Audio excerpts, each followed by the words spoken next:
Sorry, everybody, we're back. Starting the live stream right now.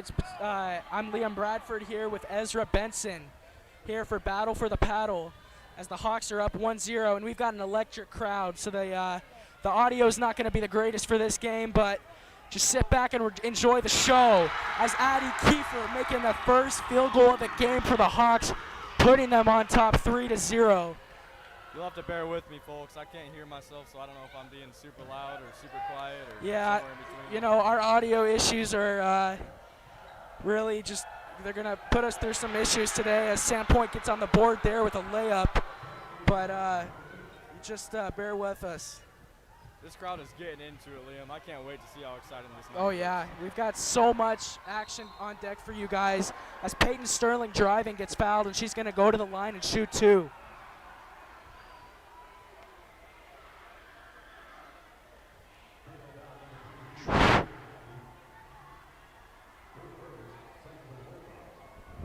We apologize in advance for the audio issues.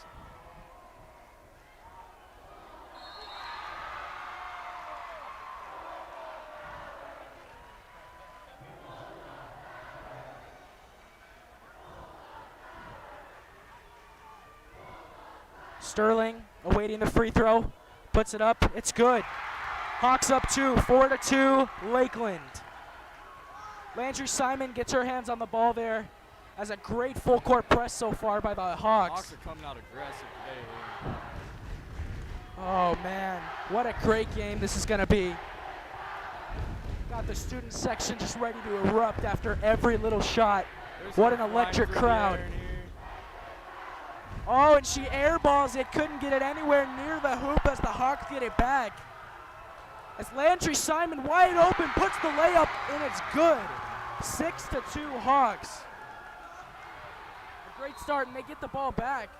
Landry Simon was called out of bounds. It's just 3 minutes into this game with 4:58 left in the first quarter. We've got a 6-2 game. And the Lakeland student section already throwing stuffed animals. Seems to be a little bit different look for the Hawks today, Liam. Coming out aggressive on defense, pressing. Oh yeah, definitely. Really high intensity. It's the most energy I've seen in a basketball arena ever. As we got Driggs throwing it to the corner. A shot put up on number 5, Anna Reening. As the Hawks get it back, Addie Kiefer in transition, going for the layup. She keeps it, kicks it out for Sterling from downtown, just off the front iron. And Sandpoint in transition, gonna try to make this a closer game. On the drive, and we got a charge called on the floor. Kenna Simon, perfect form, taking the foul, taking that charge and giving it right back to the Hawks. What a great play there by Kenna Simon. You know, you can see a good team leader when you see someone who's stepping up and taking charges like that, Liam, putting her body on the line for her team. What definitely. And that's something we see out of Kenna every game. You know, she's not the type of player that's going to be, you know, making three-pointers all over the court, but she is a force on defense, and it shows right there. Well, this Lakeland team is very, very young, so Addison Kiefer and Kenna Simon have to step up definitely as leaders on this team. Absolutely. As sophomore guard Peyton Sterling gets to the line there to shoot two.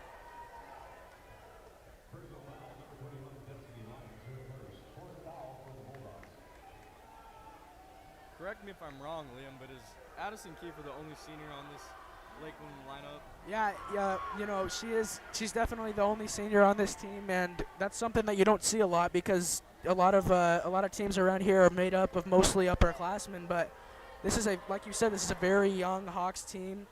I would be surprised to see the development of this team and see how far they can go once these younger girls start to develop their skills and get used to the higher level. And if you were to have a team with one senior, there's no better girl than Addie Kiefer. You know, she's a baller and she helps out this team a lot. At Sandpoint getting some momentum there with a layup and getting the ball right back, have a chance to tie it up or take the lead here. So we got Daly Driggs, junior guard for the Bulldogs, one of their star players, with her little sister Demi Driggs also playing. Driggs on the drive, puts it up, and she gets it to go on the second effort. Good bounce there. And we got a tie game 6-6 early on. Addie Kiefer takes it up past half court. She's driving. Kiefer gets inside, puts up the layup. It's off, rebounded by the big Kenna Simon. Puts it back, and it's good. Lakeland takes the lead right back. Not even 5 minutes into this game yet, and we've already heard the most cheering we've heard at a game so far this year.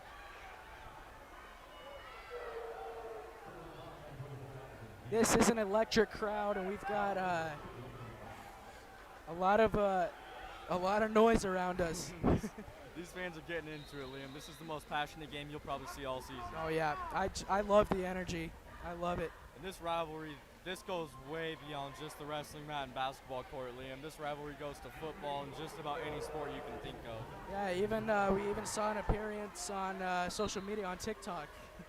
I saw a little bit of that going on. Some rivalry, some maybe not so friendly rivalry between the Bulldogs and the Hawks. And to be quite frank, these schools do not like each other. So that might be an understatement.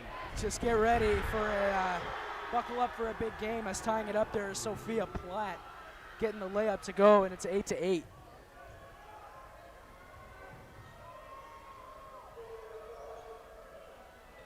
Lila Kiefer throwing it inside for the freshman Munyer.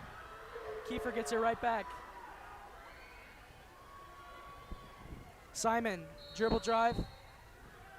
And we got a timeout by the Hawks. 2:35 left in this first quarter. We still have people pouring into the stands, Liam.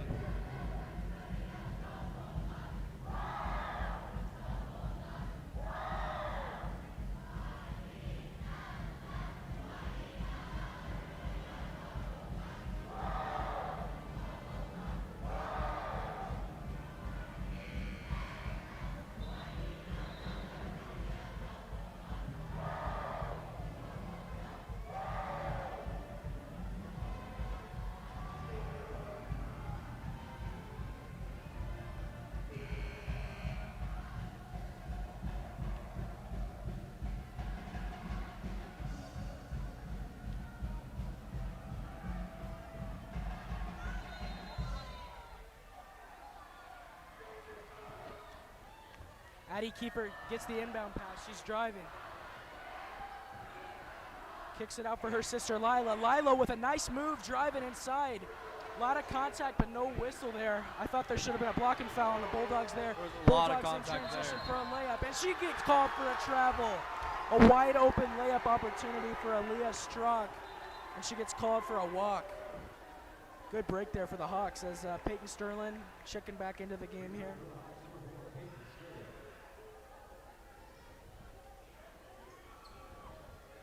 Sandpoint has a great full court press, and we're going to see that all game. Both of these teams really feature a great full court press. And actually talking to Coach Seymour earlier this week, he did tell us that their full court pressure is kind of their bread and butter. So going to have to be able to get the ball past half court today if the Hawks want to pull up a W.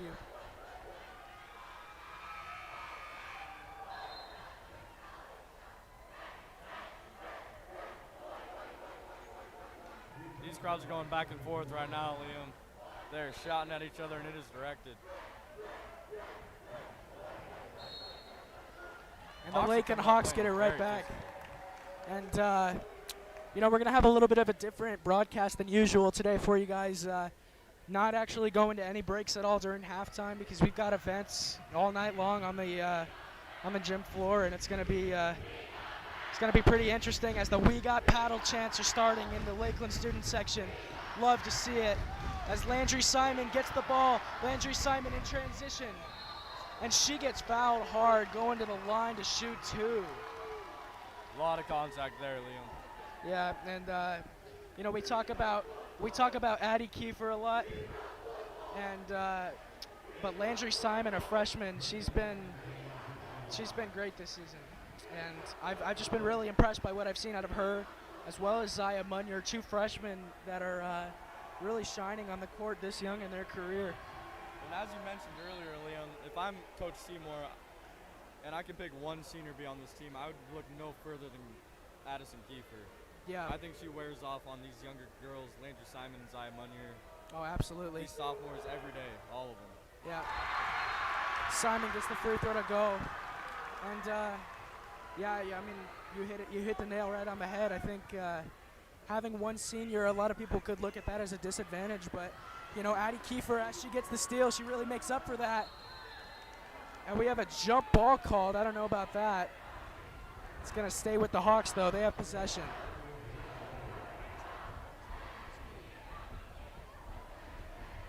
And the Lakeland student section significantly outnumbering the Sandpoint student section here at home.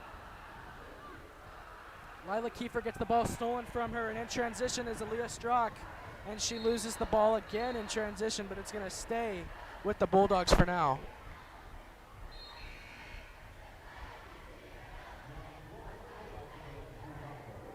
So yeah, this live stream is going to last from the beginning of this game to the end of the boys' game, so probably about 5-6 hours. So yeah, don't go anywhere, as we have a nice shot put up there by Anna Reening. Makes the three and puts the Bulldogs on top 11-9. Foul called there. You think that was the right call? I think refs, they got to make a 50-50 call there. They see it one way. You know, we might have a better vantage point up here, but I think if they see something, they got to call it. And you know, I think nothing's going to get past these refs today. I think these guys like to call everything they see. It's really difficult as a ref to try to please everyone because you really just can't. So, well, and it's easier for us up here to see. We have a better vantage point than them down there. Exactly. They might see something completely different than what we see. Landry Simon making some nice dribble moves. Oh, Addison Kiefer from downtown. No good. And out of bounds, it's going to go back to Sandpoint.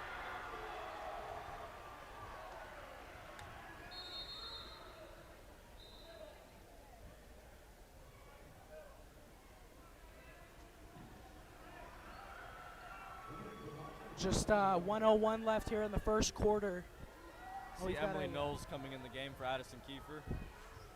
Yeah, and you know that's something that Coach Seymour talked to us a little bit about, is when Addie Kiefer comes out of the game, it is not for a long time because they cannot afford to keep her off the court for too long.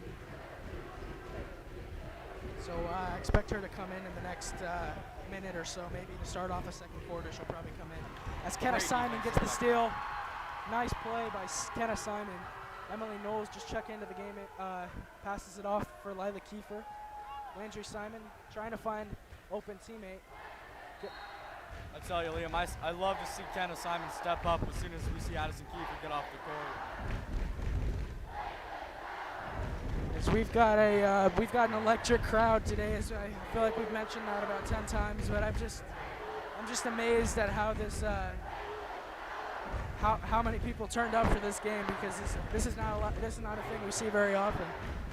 And the bleachers are still filling, man. This place is shaking. Our feet are shaking underneath us. It is electric. Oh yeah, just imagine later in the night once we got the boys game, it's going to be electric. We'll have Colin Killian announcing the wrestling matches, which start at 6 o'clock, and we're going to have at 8 o'clock the boys game, which will be announced by none other than David Tesh and Connor Mulligan making his announcing debut. Kenna Simon gets the rebound. There's 4 seconds on the clock. They're going to need to put up a shot. Landry in transition. Shoots it. Oh, almost got the buzzer beater to go, but the Hawks down 2 at the end of the first quarter, 11-9. Very intense matchup so far, Liam. You know, I've really been just, aside from the game, I've been impressed by the fans, but then, like, just during the game, a lot of electricity pretty much equates to exactly what this, how the student section is right now. I would like to see if it stays this way all night long, and I'm sure it will. Yeah, I really just high intensity defense, full court press. It's what we're going to see. It's a storied rivalry between these two schools, and really interested to see how the rest of the game plays out. And I know,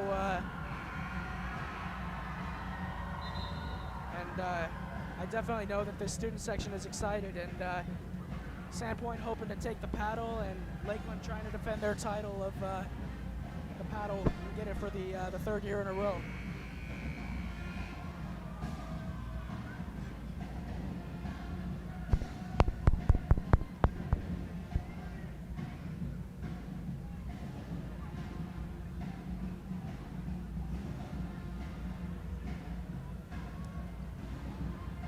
We're going to start the second quarter off here. The Bulldogs have the ball. And although Sandpoint does have an early 2-point lead, the Hawks are in the bonus. So the rest of the fouls for the half will send them to the free throw line. So a lot of opportunities. So far. And a three that's put up by number 11, True Tomko. But the Bulldogs got the offensive rebound, and it's going to stay with them for the moment.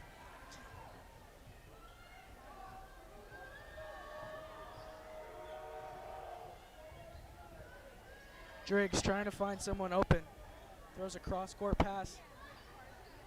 Bulldogs not really able to get inside for anything here. Driggs gets it back out for Kelsey Senna. No good. Rebounded by Addie Kiefer. Kiefer already back into the game, just as I speculated.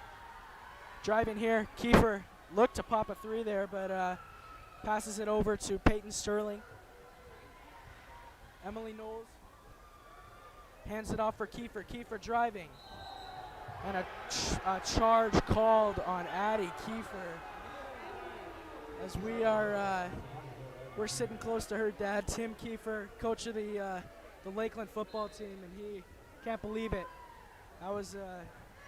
He's not happy with that call, Liam. No, I don't think anybody in the Lakeland student section was, but to be honest, I feel like that was the right call. I feel like she was driving a little too hard and just got caught up in the moment.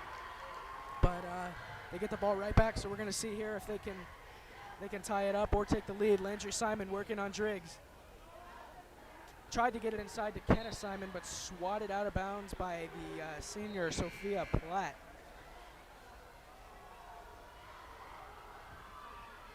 See Addison Kiefer come off the court. Kiefer coming off for a moment as Sterling gets it in for Emily Knowles.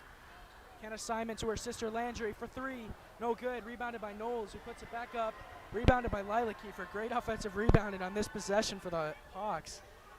As they reset, Landry Simon trying to get it in for Lila Kiefer, but it's stolen away by the Bulldogs, courtesy of Kelsey Cessna. Cessna, it goes off her foot, but it's going to stay with the Bulldogs. I think the ref just missed the call there. Yeah, and that's another one of those situations, Liam. I think from that ref's angle, maybe he couldn't see the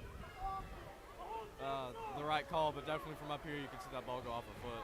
Yeah, and we have everyone just going berserk after that questionable call. It went right off the foot of number 1, Kelsey Cessna, and the ref just missed the call. He wasn't able to see who it hit off of, and that's a tough call when you've got pretty much everybody in the left side of the arena yelling at you. It's got to be tough to be a referee. It is loud in here, Liam. Certainly is. Just an electric crowd. I've very entertained. Cross-court pass for Driggs. Driggs on Sterling. Over for Cessna. Cessna gets it inside. Not able to get any open looks as Cessna pulls up from the three-point line. And it's no good. Rebounded by Landry Simon. As the Hawks finally get the ball back. Should have had it back about a minute earlier. This Sandpoint team is having some struggles getting their three-point shots to go, Liam. Each of these teams is really just having trouble finding open looks. As Lila Kiefer gets called with a blocking foul there. And as I mentioned, that's going to make a big difference because normally that would just call for an out-of-bounds pass. But now that the Hawks are in the bonus, they're getting free throws automatically. So every time there's a whistle called on Sandpoint for the remainder of this 5 minutes and 11, the Hawks are going to get free throws. As Kiefer gets 2 here, if she makes both of them, it's going to tie the game right up. Gets the first one to go. I'll tell you, Liam, I've been inside some of those girls' practices after school, and Coach Seymour definitely emphasizes consistency from the free throw line. Oh yeah, they had that one game a few weeks ago where the team as a whole really struggled from the free throw line, going just 8 from 45 from the charity stripe. But we've got an 11-11 game now after Lila Kiefer nails 2 free throws easily. On the drive, we have a whistle, and it's a blocking foul called. Trying to weave between 2 defenders. She She drew the foul. And going to the line here for 2 shots is number 1, Kelsey Cessna, who's been involved a lot along with her teammate Daily Driggs. Cessna misses the first free throw.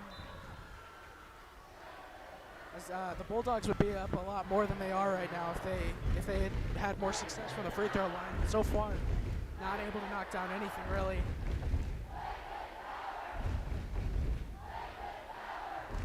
The second free throw is up. And no good again. She goes 0 for 2 from the free throw line. And it looks like we're going to have a jump ball. It's going to stay with the Bulldogs, I believe. Yeah, it is. But that, I don't know if it's going to go. It's going to go back to the Hawks. Guess. Going to go back to the Hawks. We've, a lot of jump balls are drawn by this aggressive Lakeland defense. So it's hard to keep track of who has the possession arrow and who doesn't. I'm surprised how aggressive this Lakeland Hawks team has come out today. Kind of signing like cross court. Lila Kiefer's got some open looks. Gets inside and it's a blocking foul called. Lila's going to go to the line to shoot 2 again. She had a lot of open space there. Drove in for the open layup. Could not finish, but got the foul call and she's going to go to the line for 2. Sandpoint coach does not like that call, Liam. He is on the court right now. Yeah, that's head coach Will Love.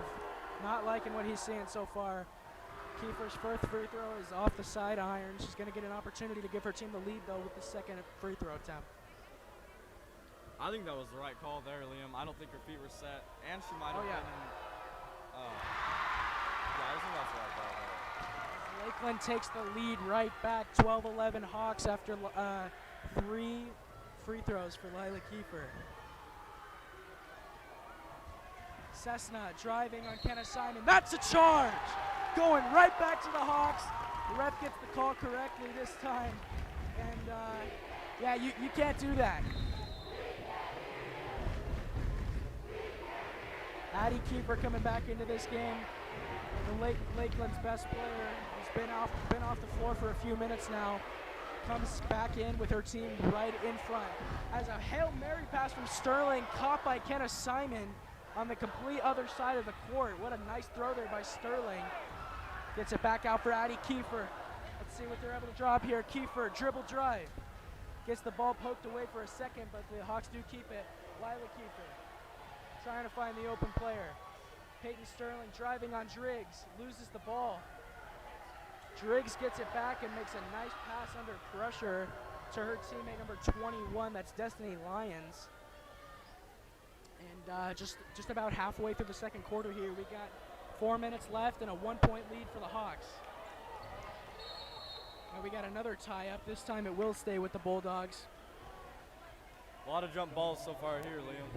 Sandpoint's coach seems to be running out to mid-court, yelling at the referees. He's getting it both ways from both coaches and a lot of fans in this game. So you got to feel a little bit for these refs. They're doing their best. A lot of pressure on them today.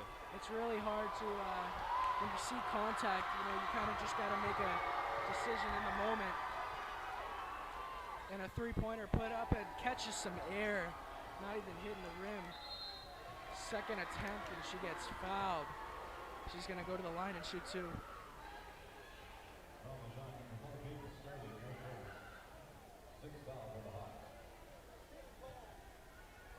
What a showing tonight, Ezra. How many people would you say are here right now? Well, I'm not very good at guessing numbers, but if I had to guess between our 2 student bodies, I would say probably somewhere around 700. Yeah, I mean we could have a competition to see who gets the closest number right. Oh, out of bounds off of Addie Kiefer. I think I'm probably wrong there. We have 2 pretty large student bodies. I think it's probably well over that number. I would say it's a little over 700 for sure. Between the parents and the students, I would guess probably maybe 1,200, 1,100, somewhere around there. Well, I might be wrong on this, but I'm pretty sure that we completely sold out our Battle for the Battle tickets this year. We sold out at lunchtime today. So No tickets will be allowed, or no tickets will be available for purchasing at the door. Have to have bought your tickets ahead of time. So we got 3:34 left in this first half. A 12-11 lead for the Hawks. As we got a very low-scoring game, but we got Exciting game. very exciting, very intense, and you know, the low score just shows how into it each team is. They're playing 110% on every single play. Okay, Sam Point on the inbound pass, down by 1, gets it inside, puts up the layup, no good. Air ball to layup.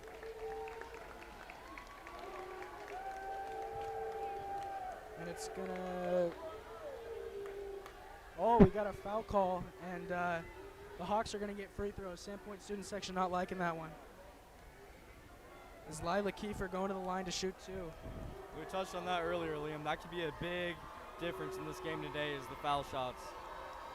Yeah, and you know, Lila Kiefer getting to the line any way she can. This is her last 3 trips for the Hawks to the line have been through Lila Kiefer.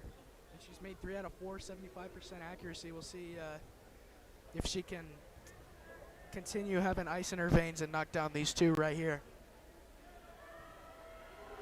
What an electric stage to be playing on. Kiefer's first free throw is money. Hawks up a pair.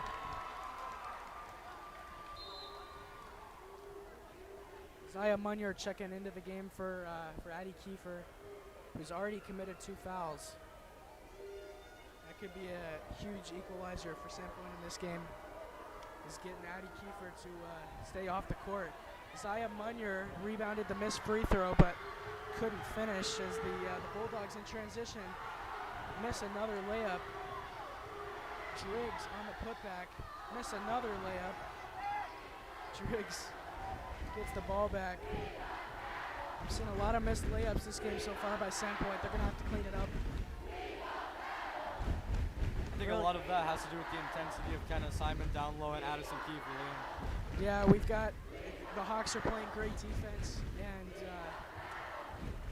it's really hard for either team to get a shot off. And every time they get what looks like an open look, they kind of just throw the ball at the hoop, trying to get some points on the board, but hasn't worked so far. And it goes back to the Hawks, out of bounds off of number 14, Livia Owens. 2:42 left in this first half, just a 13-11 game. Very low scoring affair.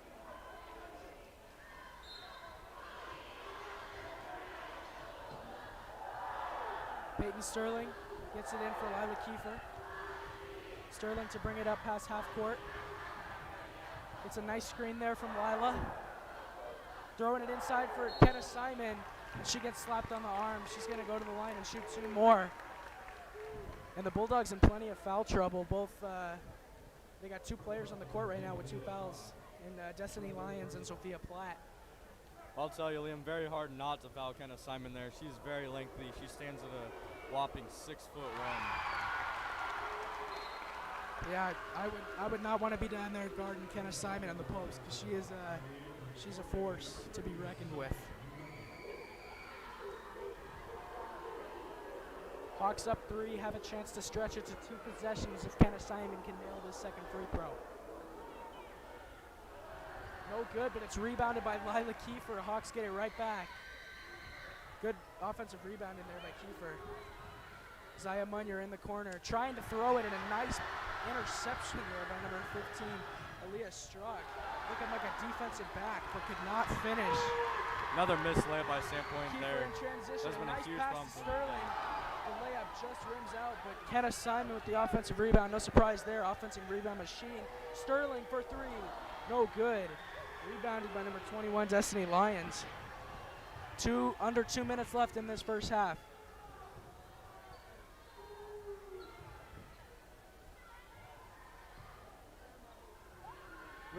Renink throws it in for Destiny Lyons, who has to be careful with 2 fouls on her already. Driggs gets inside, driving on Zaya Munyer. Another missed layup. And Lila Kiefer gets the rebound and gets fouled. That's the 3rd foul of the game on Destiny Lyons. Just as I said, she needs to be careful and not commit another foul. Right on cue, fouls Lila Kiefer give her a little wrist slap. Kiefer gonna get her 4th pair of free throws in this game, and She's also shooting a very high percentage right now. yeah. Not the girl you want to foul. And we have a timeout called on the floor. Lila Kiefer doing a great job this game, getting to the free throw line with her sister Addie under with some foul trouble. Lila's really stepping up. Those Kiefer girls are tough, Liam. I'll tell you. Maybe it has something to do with their dad being the football coach, but those girls are scrappers. As the Lakeland student section chanting, asking for a three-peat. You know, Lakeland has won the last 2 Battle for the Paddles, trying to win their 3rd straight. And there's just been a lot of rivalry between Sandpoint and Lakeland, with Lakeland really dominating the winter sports in the recent years. And Sandpoint's only real comeback is that they can beat us in football. So, you know, some great rivalry here. We've got a couple sports that we've got them beat. They've got a couple sports that they've got us beat. So it's a really even rivalry, I'd say. And these sports happen to be our most back and forth. We don't know who's better at them. Yeah. Comes right down to the wire. And I know there's a lot of intense rivalry between these 2 schools, but Sandpoint always plays us tough no matter what it is, and they're a good school with a history of winning in most of their sports aside from basketball. And yeah, so it's gonna be a great battle for the paddle. Lila Kiefer continuing her success from the free throw line. Hawks up 4.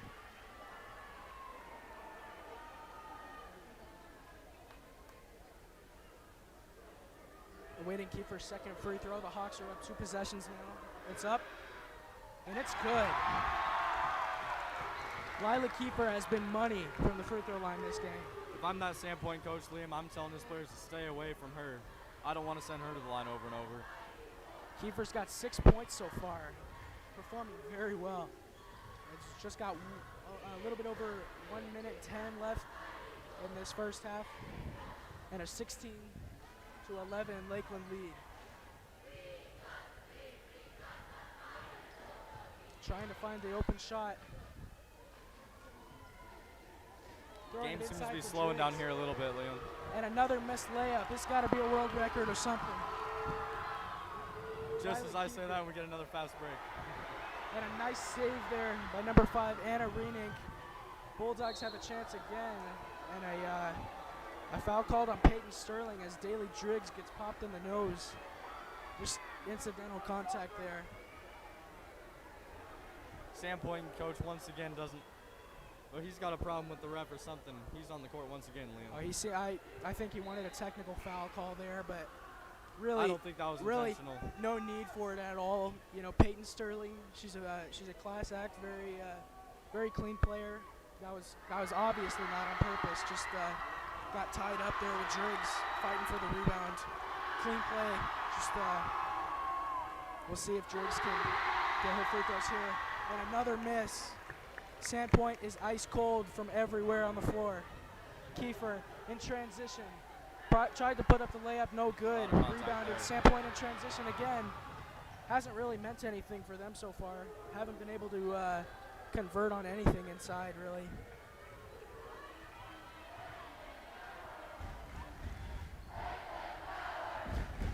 And I think without Daly Driggs, point production, the Bulldogs are pretty much lost, and they look lost right now.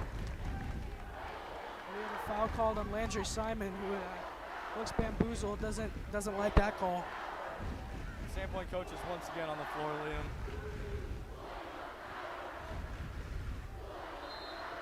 It's starting to get heated in here. I can feel the intensity. I'll tell you, when I walked in here, I was shivering, and now I'm sweating. 22.2 left in the first half. Sterling with another Hail Mary, this time to Addie Kiefer for the layup. It's good. What a pass by Peyton Sterling. Hawks up 7. That play looked like it belonged on the football field there, Liam. Oh, yeah. And Coach Kiefer might already be recruiting her to play some quarterback next year for this Hawks team. Nice toss there by Sterling. We've seen her do that 3 times so far this game. And the Bulldogs unable to get anything going. As we're going to step away, but we're going to keep the broadcast rolling for the halftime events. We're going into halftime, 18-11 Hawks, dominating the Bulldogs so far. We'll be back for the second half.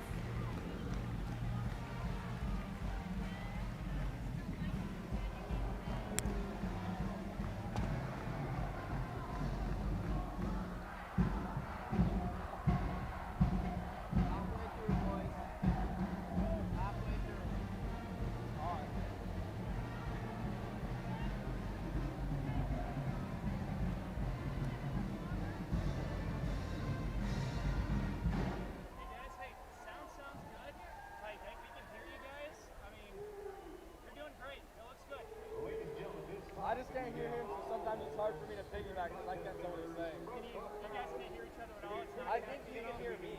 You can hear me?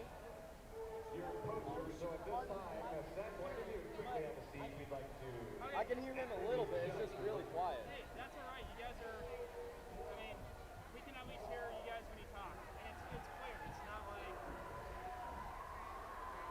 There was one time I got a little bit stuck. I was going to say something and I totally lost it. And I was like, uh-oh. Okay. I'm here too, guys. Good deal. You guys have a hot mic right now, do we?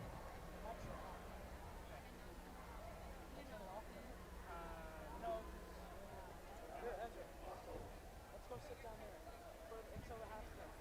Take a breather. Just keep it on there.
right, ladies and gentlemen, we're back. And after some halftime screaming, my voice is a little bit gone, but we're here to bring you the second half. I'm right there with you, Liam. Oh man, a 7-point lead for the Hawks in the, at the end of the first half, and we're gonna see what the Hawks are able to do in this second half to try to hold on and win the game.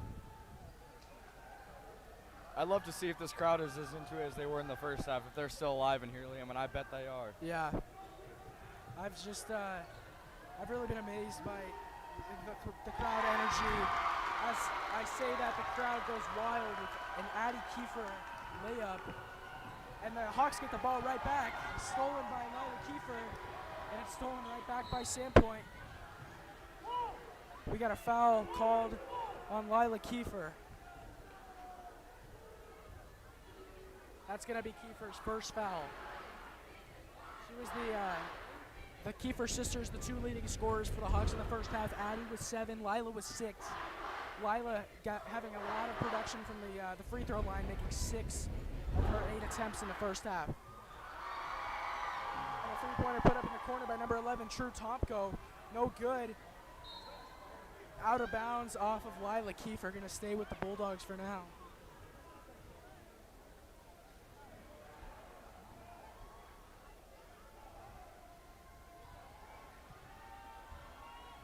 Sandpoint trying to just get any shots off, really.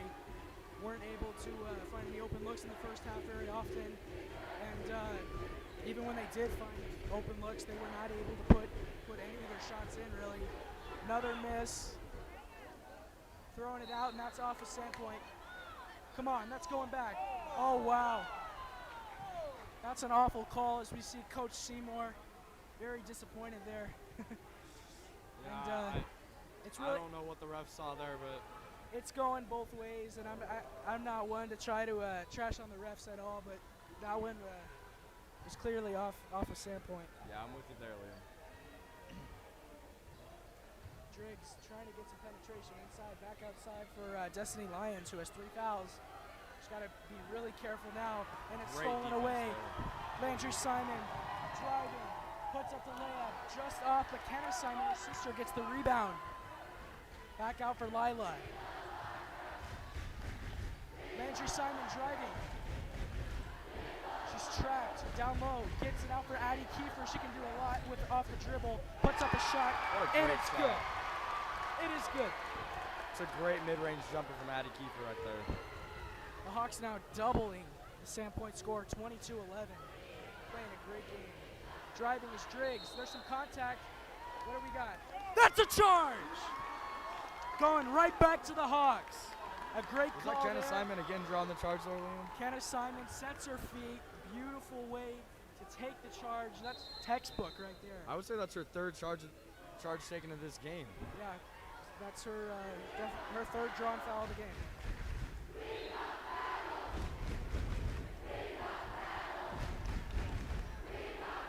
Hawks get the ball in. Kiefer bringing it up past half court. Kiefer in a full sprint now. Outside for Kenna Simon. Off the pump fake. Throws it back out for Sterling. Kiefer gets an open look, puts up 3, no good. Rebounded by Zaya Munyard with the putback, and it's good. The freshman Zaya Munyard gets on the Lakeland's board with starting her to take first over. shots of the game. As we have a 15-0 run by the Hawks. Sandpoint's in trouble here. We're down 11-9 at one point at the end of the first quarter, and since then it's been all Hawks. The Bulldogs didn't even score a point in the second quarter. They've been on a scoring drought for the past 15 minutes or so of this game. And we'll see if they can change that here. Getting to the free throw line, Kelsey Cessna, but the Bulldogs have had a bad performance from the free throw line so far. Cessna's first free throw. They finally get one to go, 24-12.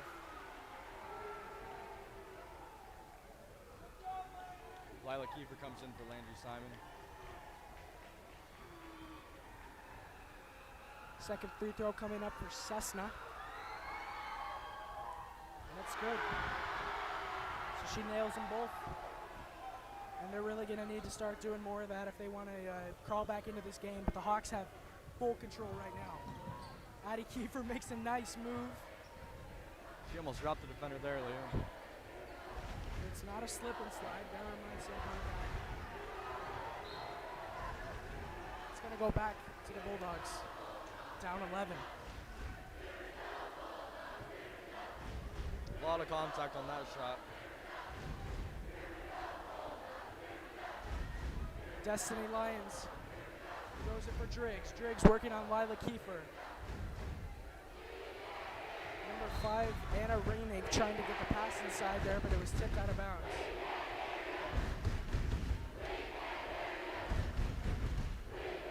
Cessna on the inbound pass, gets it in, and a layup put up, no good. Hawks get it back. So many missed layups for the Bulldogs in this game.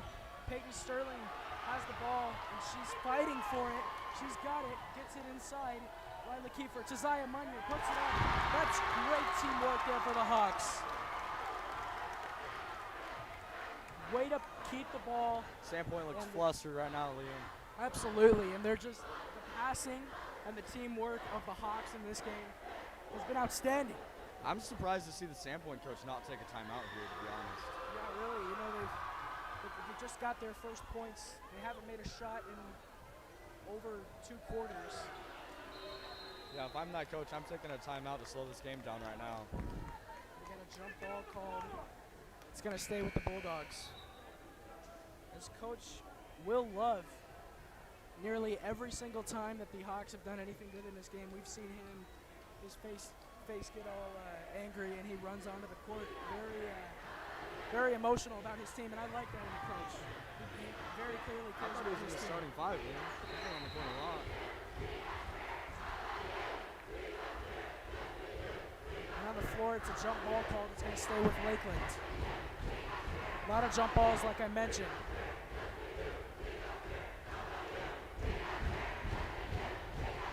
And a timeout called by Coach Steve Seymour. 13-point lead for the Hawks. Bulldogs are going to need a miracle to crawl back into this game.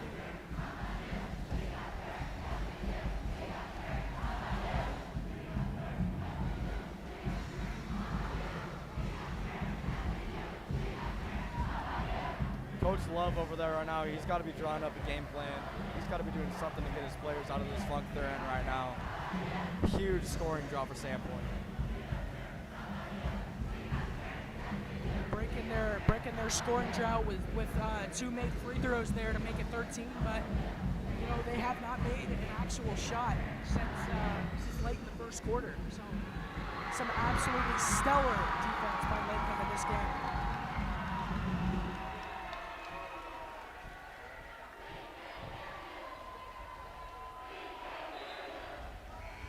If I'm Coach Seymour, I'm very pleased with my team right now. They need to clean up a few things, but they're hustling out there. They need to pick up a few more rebounds, take care of the ball a little bit better, and they got this game in the books.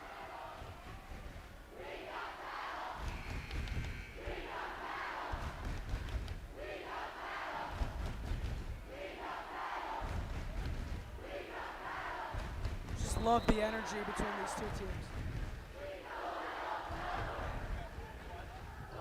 Landry Simon getting it in for Kenna. Kenna working some good defense there, and we got a foul called on number 23, Sophia Platt.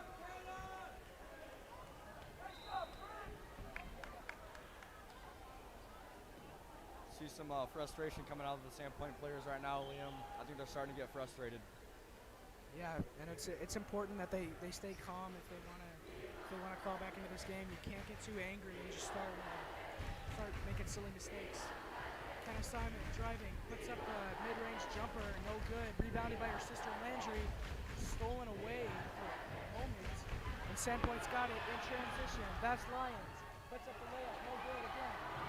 Rebounded by Driggs. A nice offensive rebound there for the Bulldogs. Boy, a lot of missed layups today here for the Bulldogs. It has really killed them. They really probably has. left 20 points out there. Putting up a mid-range jumper there is number 5, Anna Renink, and it's no good. Hawks have the ball back. Still haven't allowed a shot since the first quarter. Kiefer throwing it in for Simon. Simon saves it on the baseline, throwing it into her sister Kenna. Kenna for the layup. It's good. Little sister-to-sister chemistry right there, Liam. Shake and bake. And I'm sure a lot of the Sandpoint fans were confused when they see pretty much two identical clones out there on the court in Landry and Kenna. As the Bulldogs finally make a shot for the first time in 2 quarters. Nearly 20 minutes of basketball that they haven't made a shot since, and they finally break that streak. So maybe that gives them a little bit of confidence to go on the run. No foul called there with a lot of contact. These from Lakeland Driggs. fans wanted a foul here, Liam. Simon tries to throw it inside, and she stepped on the baseline. Yep, that's going to stay with the Hawks. Good call there by the ref. Number 14, Lydia Owens, was fighting for the rebound down in the trenches, and she stepped on the baseline. That was clear as day, so good call. 2:16 left in the second quarter, and a 13-point lead for the Hawks in command.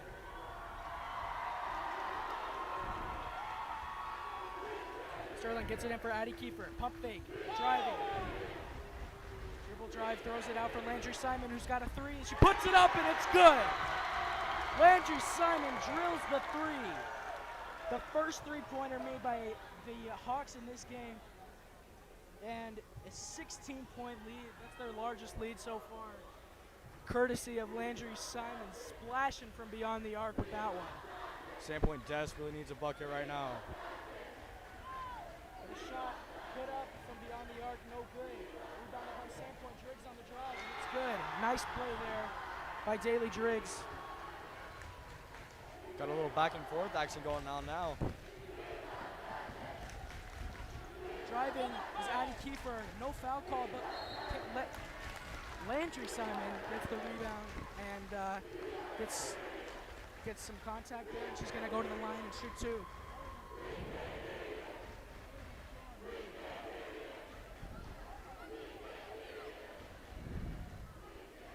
Sandpoint student section, they bring in a lot of energy, but I don't think they can see the scoreboard right now. 14-point lead for the Hawks, and not a lot to be happy about so far for the Bulldogs. Well, you can see it on the court. You can see it in the body language of these coaches. Lakeland is controlling this game right now. Sandpoint players are flustered out there. They're yelling at each other. Lakeland's laughing and making jokes with each other, and they just look like a team out there. And although this is a very, very intense rivalry, and Lakeland is dominating the game right now, they've kept their composure. They've stayed with their great sportsmanship. No showboating, no bragging, just kind of talking amongst themselves. It'll only get more heated as the night goes on. Seems to have a technical issue here as we have the referee talking to some Lakeland administrators. I think we might have some fluid on the court or something on the court.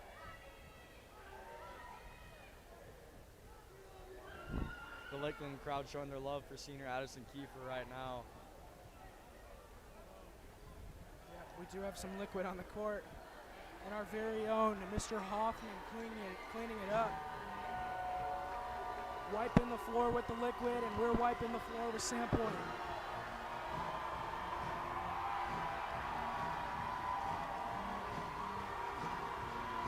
It's Mr. Dunn, Mr. Michael Dunn, getting a standing ovation with his newly acquired mohawk. For those of you who aren't aware, Lakeland raised a lot of money for this event, and Mr. Dunn promised that if they raised $9,000, that he would get a mohawk. And here we are, $22,000 later, and Michael Dunn rocking the mohawk. Isn't There that we go, something? Mr. Dunn. North of $20,000 in just over a week. That's incredible.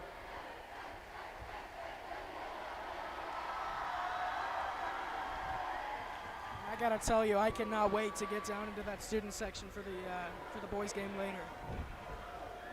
Absolutely, the energy in here is incredible. Simon's first free throw is good. Hawks go back up 15.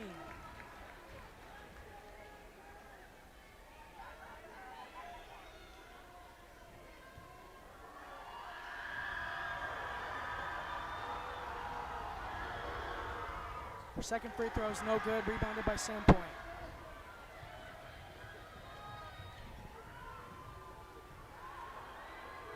Three-pointer put up, seemed to be open, catches some air. That's number 15, Aaliyah Strzok. Looked like she had an open look there. Nowhere near the rim, really. Might have some frustration right now showing on that shot. Just looked flustered, didn't even get close to the rim. Andrew Simon on the drive. Back out for Peyton Sterling. Sterling puts up a shot contested, catches some air as well. Andrew Simon trying to save it, but gets called out of bounds. 32-17 Hawks, gonna go back to Sandpoint. She must have jumped from off the baseline. I didn't see that.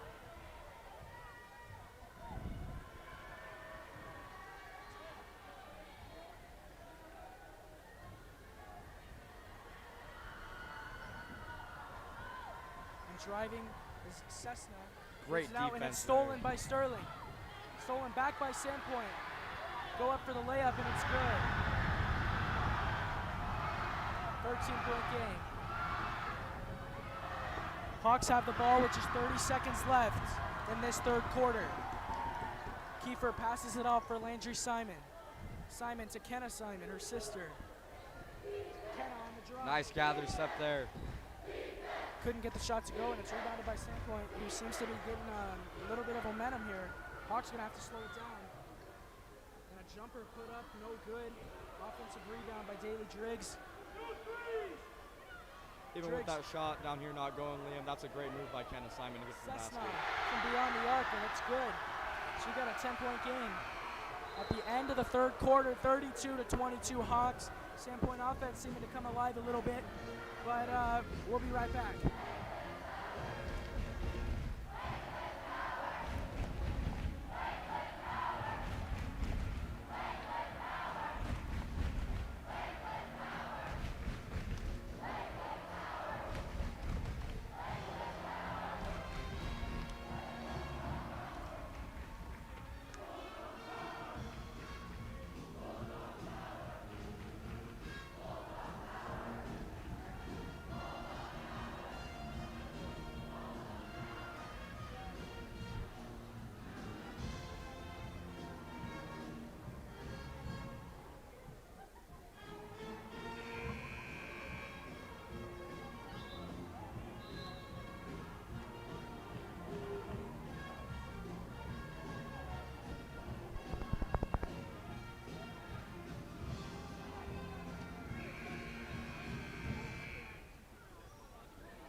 Kicking off the fourth quarter here, Sandpoint has the ball. They have acquired a bit of momentum in the last few minutes after going on a two-quarter scoring drought. Sandpoint trying to get something going on the interior here, and a layup put up by number 14, that's Livia Owens. And we've got just an 8-point game. Lakeland gonna have to get some points here. Kiefer on the drive, throwing it in for Kenna Simon. Lila Kiefer on the baseline, and she gets fouled by Daly Driggs. That's going to be Driggs' third foul, I believe. I'll tell you, Liam, definitely not as many foul calls here in the second half as there was in the first half. Yeah, it's been a little more passive from the whistle nice blowing change from of the refs. They got a lot of heat in the first half, so I think they kind of shied away a little bit in this half. As Peyton Sterling trying to save the ball there. It's going to go back to Sandpoint, down only 8. Lakeland needs to be careful that they don't let the Bulldogs crawl right back into this game. Driggs working on Peyton Sterling. Thought she had an open look for a moment. Driggs driving back outside for number 15, Aaliyah Strzok, who's been very involved in the offense so far, just unable to convert very often. Driggs driving on Lila Kiefer from downtown to Cessna. She's hot. No good. That fighting for the rebound there was Peyton Sterling. It goes off of her foot. It's going to stay with the Hawks. 6:56 left in this game, in an 8-point game. This is very doable. Lakeland just got to do a little bit better job closing out on those shooters right now, Liam. And just a few minutes ago, the Hawks led by 16, their largest lead of the game. Bulldogs have cut it in half. 8-point lead. Gonna be an exciting finish in the final 6.5 minutes of this game. Driggs gets it inside. Back outside for Strock. Strock driving. Couldn't get the layup to go. I think Lila Kiefer got a hand on that one. Great defense interior by the Hawks. Driving is Cessna. Puts up the layup. No good. Rebounded by Addie Kiefer. It's going the other way. Hawks got to slow it down a little bit Kiefer here. in for Simon. Simon into her sister Kenna, and it's stolen away by Sandpoint. Strock loses the ball for a moment. It's going to stay with the Bulldogs off of the foot of Landry Simon.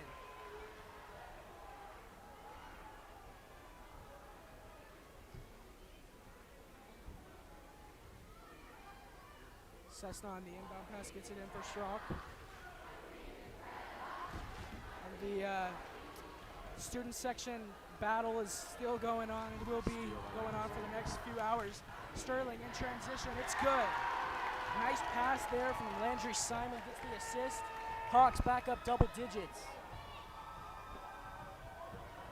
Hawks are now pressing half court.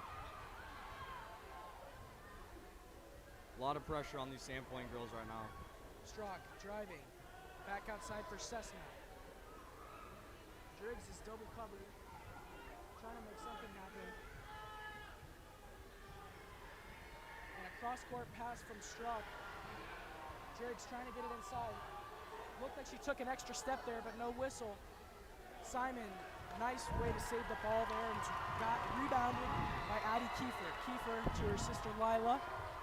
I'll tell you, Kenna Simon does all those little things that don't show up on the stat sheet. I've seen her save multiple balls today.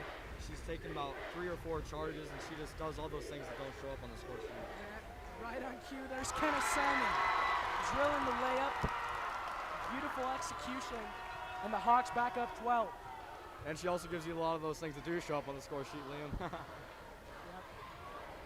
And when she went down earlier in the season with a foot injury, you know, the Hawks struggled for a few weeks without her, and now that she's back, they seem to be firing on all cylinders.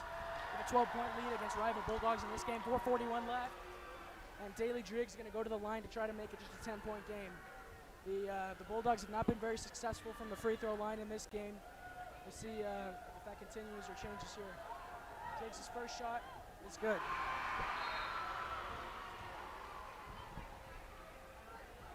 Sandpoint wants to get back in this game, Liam. They need to go on a run, and they need to go on a run right now. Indeed they do, as Zion Manning going to check into the game for Kenna Simon. Everybody's on their feet now. Lakeland student section ready to blow the roof off this place if they can get another shot. As Driggs gets both of her free throws to go, and we got a 10-point game. Hawks can't go to sleep here, as the Bulldogs very dangerous. And a foul called on Strock. She didn't want that.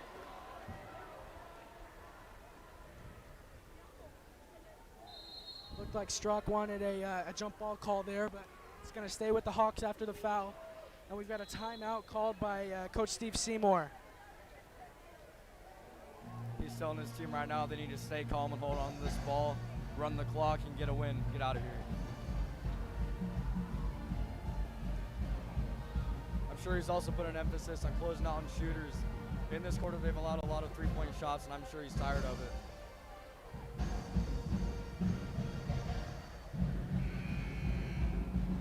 Overall, though, I think he's got to be pretty pleased with how his team's performed today.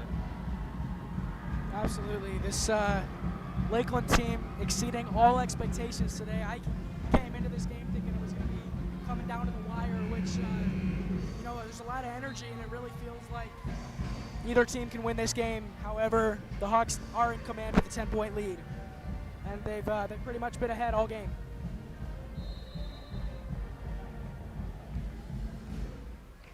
And a Hail Mary pass again. Peyton Sterling really needs to try out for the football team. Coach Kiefer's going to be recruiting her this offseason, Liam, I'll tell you. Addie Kiefer gets it to go, and the Hawks back up 12.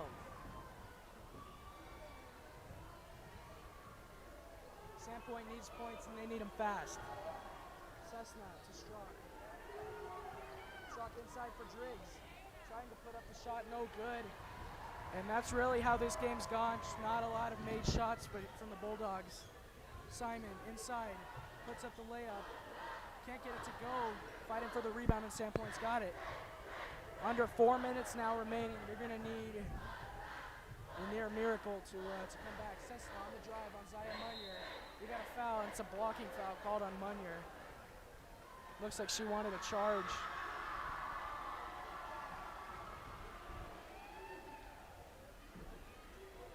Well, that's how you got to do it. If you're going to let someone go to the foul line, you might as well make them feel it. Cessna has been the leading scorer. She's got 3 fouls, but 11 points on the board as she misses her first free throw there. But Cessna has played a very good game, has really been the only offensive outlet for the Hawks, or for the Bulldogs. Zaya Munier steps off the court for the Hawks. The second free throw is good, as she's got an even dozen now in the game. 38-27. Sandpoint yet to break 30 points. This is a very intense defensive battle. Addie Kiefer, dribble drive. Backing down the larger opponent. Gets it back out for Tennessee. Mismatches right now. Lila Kiefer for 3. No good. Rebounded by Destiny Lyons. If I'm a coach, I'm perfectly okay with that shot, though, Liam. Driggs puts it up. No good. Rebounded by Lila, who just missed the shot, making up for it right there. And Lila in transition, trying to make a move on the number 23 or number 21 Destiny Lyons, who's in a lot of foul trouble this game. Hawks should just run some clock here, Liam. Run that clock down. 3 minutes remaining, 11-point lead for the Hawks. Kenna Simon inside. Back out for Peyton Sterling for 3. No, she drilled it, but we got a travel call. Nice shot there by Sterling. Travel called on Kenna Simon just before she kicked it out for Peyton. And still just an 11-point game. Sandpoint is very much in it. Nearly lost the exchange there. Lyons to Cessna.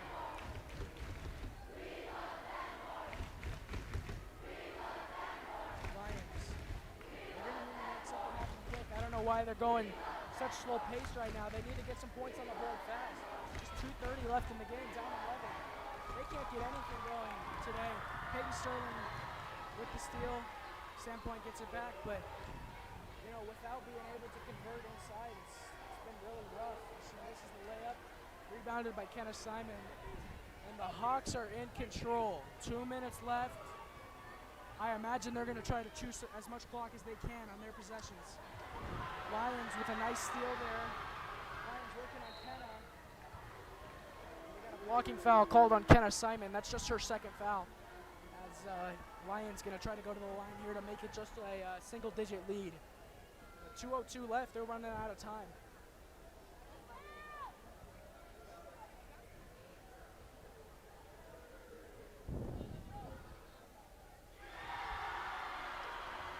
If I'm Coach Seymour, I'm okay with that foul, though, Liam.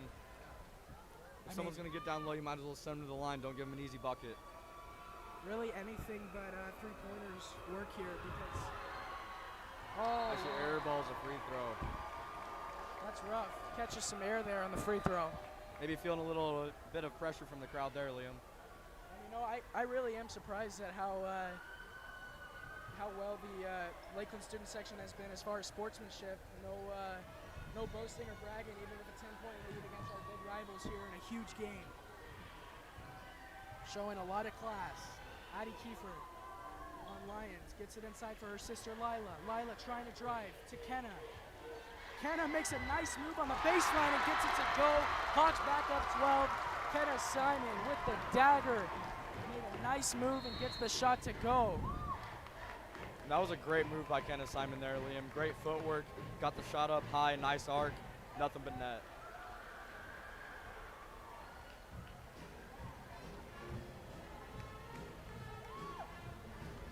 Coach loves trying to scramble his team right now. He's pretty desperate for a score. I'd love to see what he draws up here.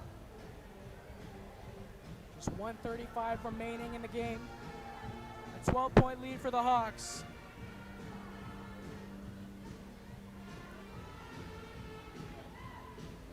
Coach Seymour is telling his team to play it smart right now. Don't foul, don't give up any easy shots. Hold on to that ball and run the clock out. As long as the Hawks are able to play efficient defense and really just any type of pressure will pretty much lock up this game.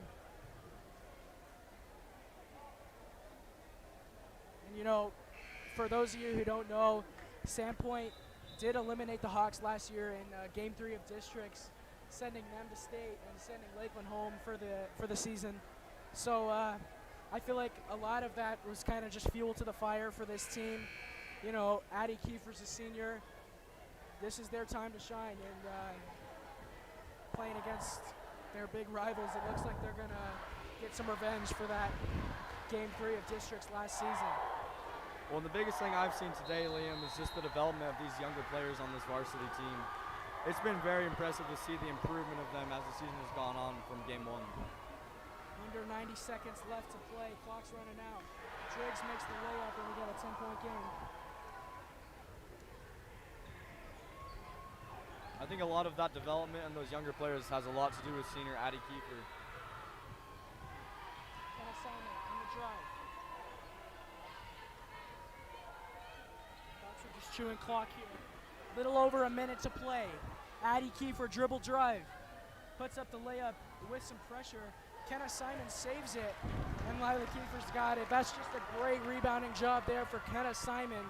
She's got 9 points, and I don't even know how many rebounds, but it's been a great effort on both sides of the floor so far for Kenna Simon. She's been so valuable today, Liam, for this team. And if you were to give any player on this Lakeland team the player of the game, who would you give it to? Because personally, I've got Kenna Simon, honestly. I'm going to have to agree with you on this one. Kenna Simon has put her heart into this game, and I think she's got her fingerprints all over this win today. She is the second most points, second to Addie Kiefer in this game. And she's just been a force defensively and in the rebounding game as well. Kiefer kicks it out for Lila as the I Believe That We Will Win chants begin. And a foul called. Not the player you want to foul there. Lila Kiefer. If I'm Coach Love, I don't want to send Lila Kiefer to the line. Lila Kiefer's been stellar from the line. And we've got so much energy in the house tonight. Hawks fans on their feet for Lila's free throws here. No good, but I don't think it's going to matter. The Hawks have a 10-point lead, and they're in command. Driggs driving, trying to make something happen. Gets the layup to go, and Sandpoint calls a timeout. Coach Will Love has been very, very upset this game with a lot of the calls, and just he's fired up. He's fired up for sure. Watching his team lose. I got to give it to the refs for keeping the composure with Coach Love today. He's been all over that court. And aside from Coach Love being very energetic and involved on the court for nearly half of the game, it feels like these refs have been yelled at by both sides all game. You know, it's in a high intensity rivalry game like this. It's really hard to. I imagine it's really hard to be a referee because you've got both sides screaming at you at all times, and I don't think this one really would have mattered. You know, a couple calls could have gone a couple different ways, but I think the Hawks have looked like the better team from the start, and they've just executed much better. 24.3 left on the clock as we've got Will Love talking to the referees. Been a very recurring theme in this game. A little over 24 seconds left. Sandpoint needs a miracle.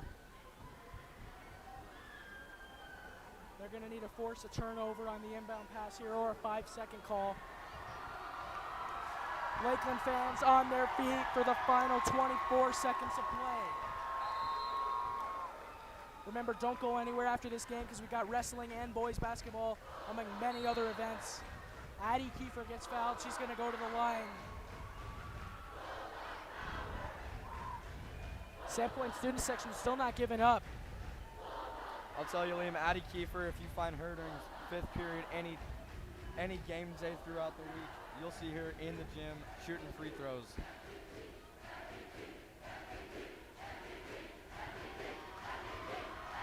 As the MVP chant start for Addie Kiefer. Lila Kiefer rebounds the shot. It's going to stay with the Hawks. This one seems to be pretty much wrapped up. You know, the Bulldogs really keeping it close. Had a lot of intensity, but I think it's just too little too late as Lakeland scored a lot.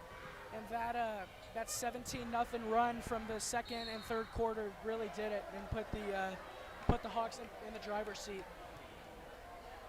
And Addie's going to go to the line again. We'll see if she can drain these two to kind of put the dagger and end this game.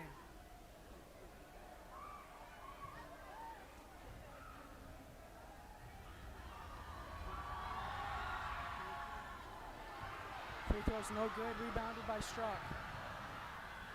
Strzok in transition, put up the layup, no good. Cessna for three, no good off the front iron. And they finally get a layup to go with 2.1 seconds left. 6-point lead for the Hawks. They've secured this one. A huge win for Lakeland, and it's just a huge win for our school as we're going to see the rest of the events unfold for the night. But the Hawks have won, so a great game.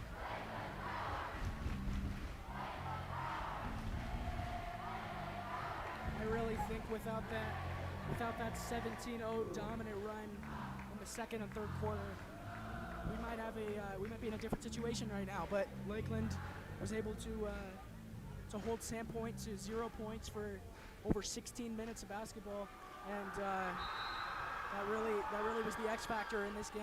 Like you said, that 17-0 crucial run was super important in this game, and with it, we got a little bit sloppy in the fourth quarter, but I think they cleaned it up really well. Hey, a win's a win. Doesn't matter what the scoreboard says. If we win, we win. Sterling gets it in for Addie Kiefer, who gets fouled again. I don't really understand the point of fouling here, but this game's been decided for the last 45 seconds. But Kiefer going to get 2 more shots to silence the Sandpoint crowd. I think the Sandpoint players might have had a little something to say after that foul there, Liam.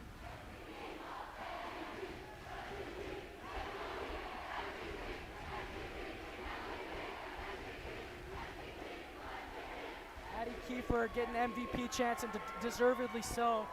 Has played stellar in every one of her games this year as a senior. First free throw is off the back iron. I'll tell you, this place is so loud in here, Liam. It's got to be hard at that free throw line right now. This place is shaking. Definitely. Second free throw, no good. And that's going to do it, ladies and gentlemen. Lakeland gets the victory. Sandpoint loses their first game, and Thomas Calder at half court. He's got the flag.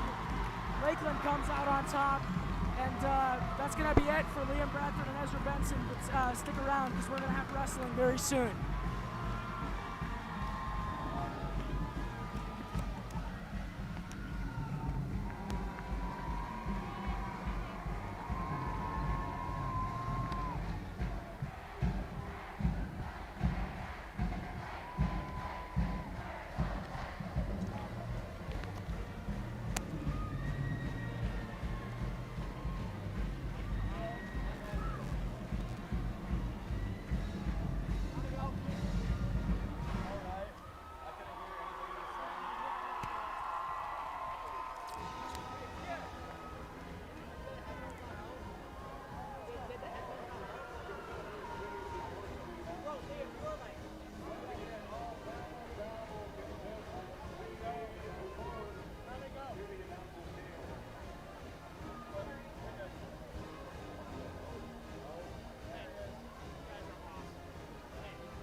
Test, test.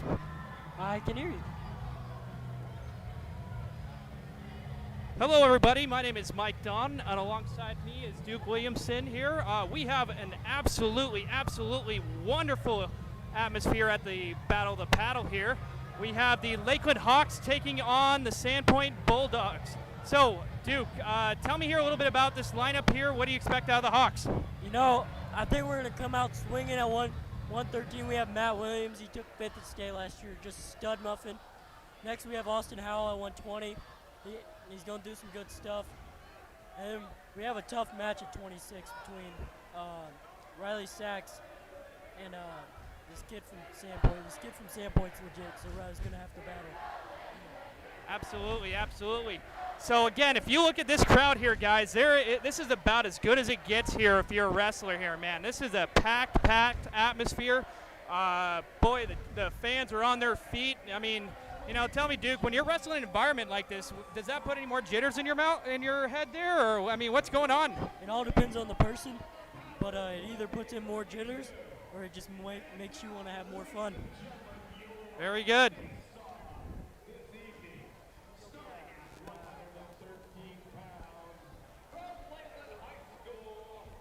We're going to be announcing the weight classes here.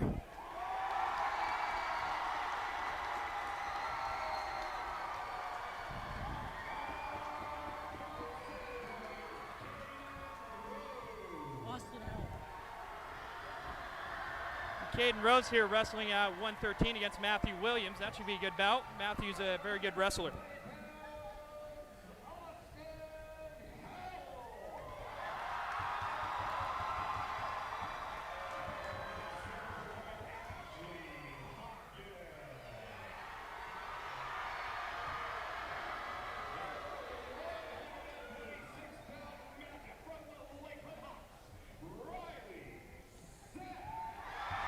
Duke, you were telling me this is the match to really watch here tonight. This is going to be a match that this is going to be straight brawl. They're both really good. They're really good at wrestling. So this is going to be a match you don't want to mix at 126. Of course, we have one of the more colorful guys on the wrestling team, Mr. John Meredith here. Farmer John, he's going to kick butt. Absolutely great kid and a great wrestler. He'll be taking on Wyatt Marker of Sandpoint High School.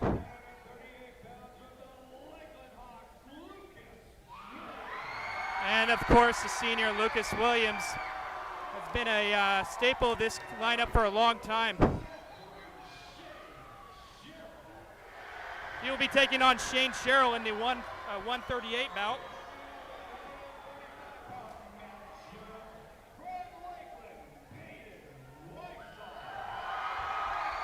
Just a tough kid, Peyton Wysong is. No other way to describe him. They'll take on Adam Belgard here for the 145 bout.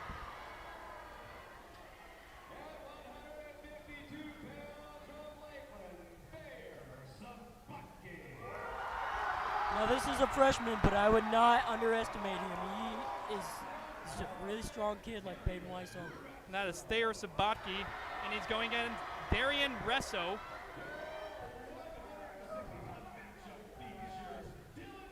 And another freshman, Dylan Scott, very promising wrestler and very promising football player as well. I'd be watching for a lot of cool throws with this one.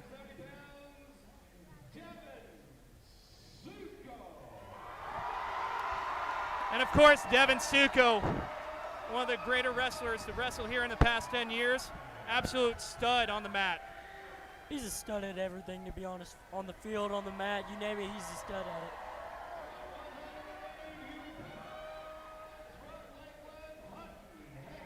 Hutton Hagbloom. I'm not correct. This is a new wrestler to the program. It is and it isn't. He wrestled his 9th grade year, missed sophomore year, and then he started back at it again. Absolutely. Give this kid to run for his money. He's a great athlete as well. Of course, Gage Olds, the one, the only. Gage Old doesn't need anything else other than his mullet flow. We'll go against Blake Sherrill in the 195-pound bout.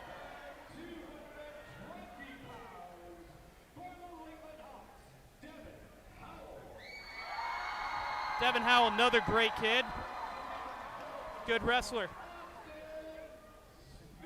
He'll be taking on Austin Smith in a 220-pound bout. This should be a very good match to watch. And just a large, big man with a lot of strength. Mr. Preston Jeffs, he's a crowd favorite as well. 6'7", 285 flat. That's a stud in nature. That is a large boy right there.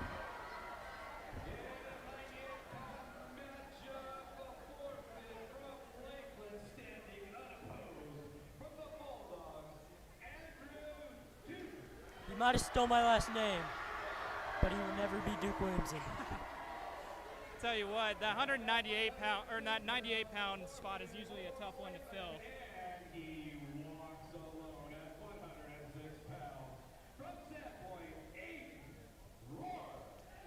So with those two forfeits at the beginning right there, do you think that's going to have an impact on the Hawks right there? You know, I think it is. I mean, have you ever started a football game down by 12 points? It doesn't work out too well. So we still got studs, and we know how this is going to turn out. And here we go, ladies and gentlemen. The captains are coming out to the center of the mat.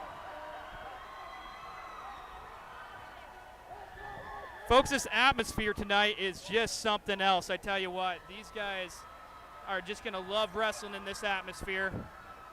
The fans are into it. You know, our boys from Lakeland, we train for this. We don't train for the first, second, or third quarter. We train for the last overtime match. Absolutely.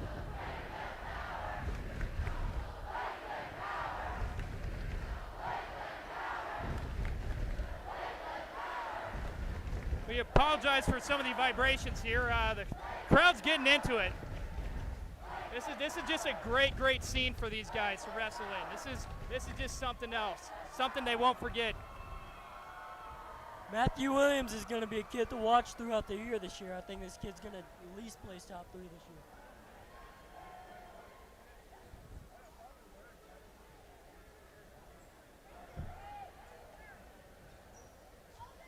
And this is more, there's more on the line than battle for the battle, than just the battle. This is also, whoever wins this also wins a trophy from before, because we wanted to save Sandpoint for tonight. Absolutely. The River City Duels, if we win this, we also won the River City Duels. Absolutely. All right, here we go, ladies and gentlemen. Matthew Williams versus Caden Rose at 113.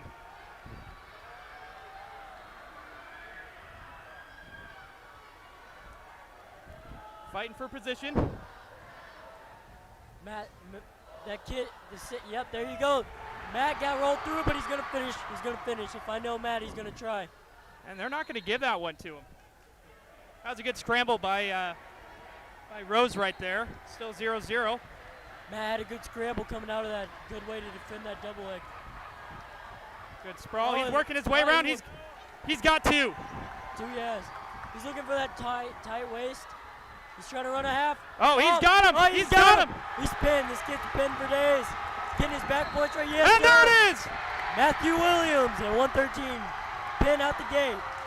Matthew Williams with the pin at Short time. 1:21 left to go in the first round. Matthew Williams didn't even break a sweat. That is in his nature. Starting out strong with the 16-0 win.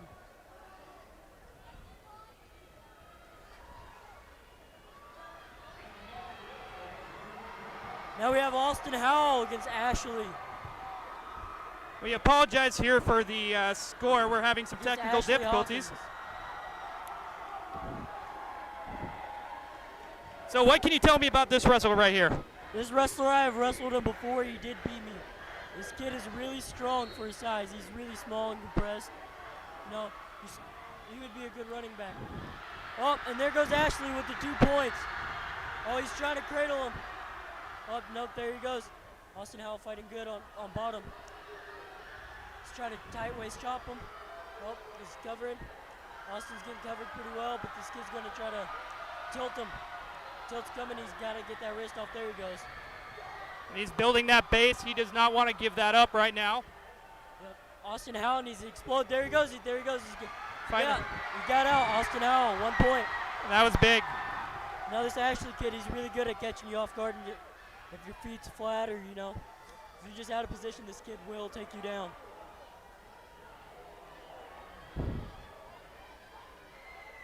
They're tired up now. Austin just shot, did not have an effect on it.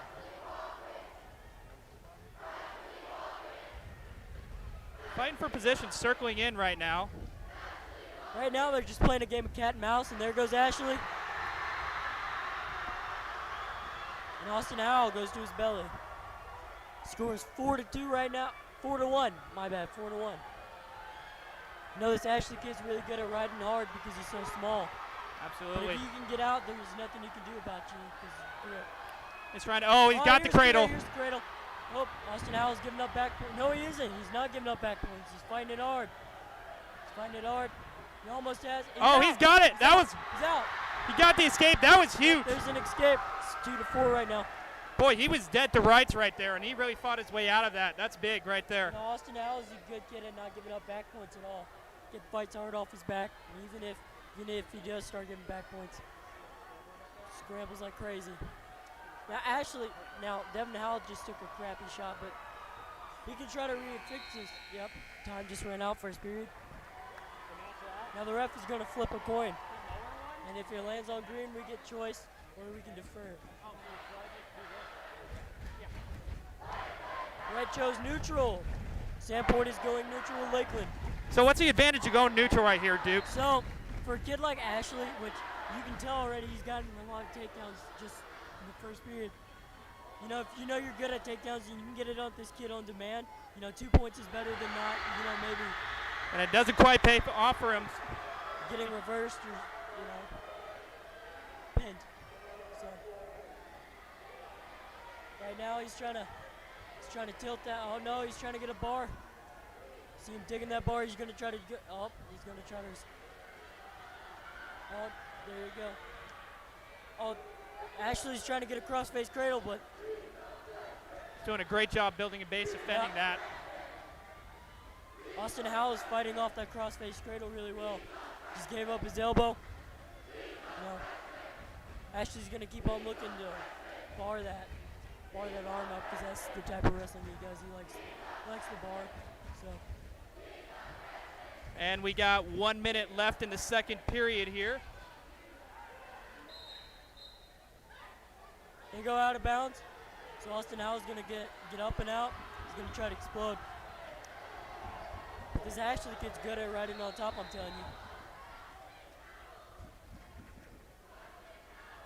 Caution on red because he didn't have his hands in the right place.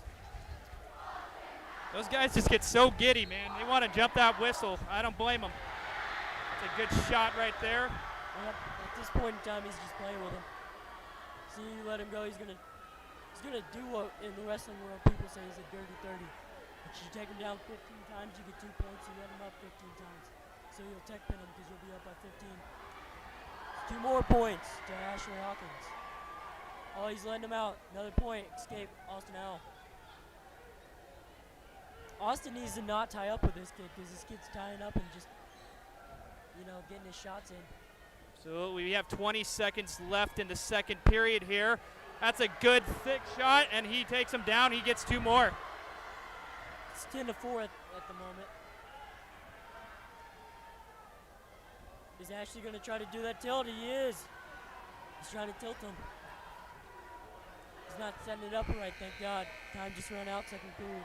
And after the second period, it is 10-4 right here in this match. And so, if you're Lakeland right here, what's your strategy right here? Okay, you're down 4-10 in the third period. What are you looking for?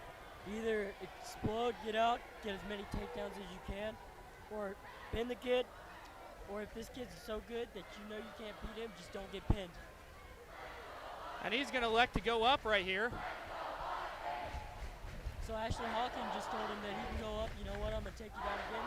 So he gave him 1 point escape.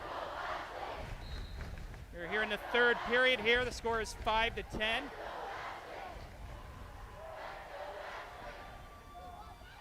That's Ashley just in with another double hook. Boy, does he hit that fast or what? That is something else here. Austin has to get out of here and work. Oh, he's trying to go trying to go waist ankle. Oh, no. Oh, and he's here got the comes cradle. Can he Yep, fight out of it this time? He did it before. Can he do it again? Yep, and he does it again. Fights out of the cradle. Oh, Austin has a leg. Austin needs a circle snake and step in the hole. Oh, he got out. And he lets him go. He's going to try his. He's going to try to take him down again, but hopefully Austin has learned. And he looks fatigued right now. He looks fatigued, but he's taking these crappy shots, and they're not getting him anywhere. And you got to like that. He's not giving up. Here we got about 1 minute left in the third period. You know, I've practiced with Austin Howell before, and I know he can go harder than this. We have in practice, so he's doing pretty good right now. He's not giving up a pin, but I for sure think he could go harder.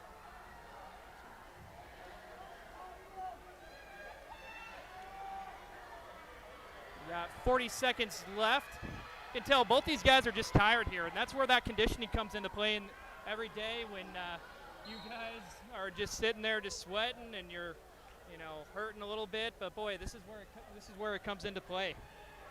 Yeah, and our coaches have taught us that being tired is a mental aspect and not a physical.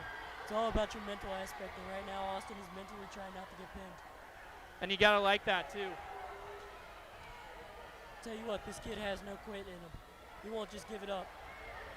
Oh, and Ashley trying to get that hammer lock. Up and he gets him over those back points. He's fighting. He's got 10 seconds left. Can he fight out of it? There's no pin yet. Oh, there's the back points. 5 seconds left. And he gets the pin with 5 seconds left. That right there. That is a huge, huge, huge pin right there at the end. Austin Howell would have held out for 5 more seconds, That is a tough one right here. And this is the match that Duke has been really, really interested in watching here. Riley Sachs, this kid's a stud on and off the field. You might think he's a small kid to play running back for football, but this kid just sticks his head down and goes. And he is competitive. He is competitive as all get up. I've coached this kid in football before for the past few years, and boy, he is just. This kid does not know the meaning of quit. Riley will give it all he has. Absolutely not.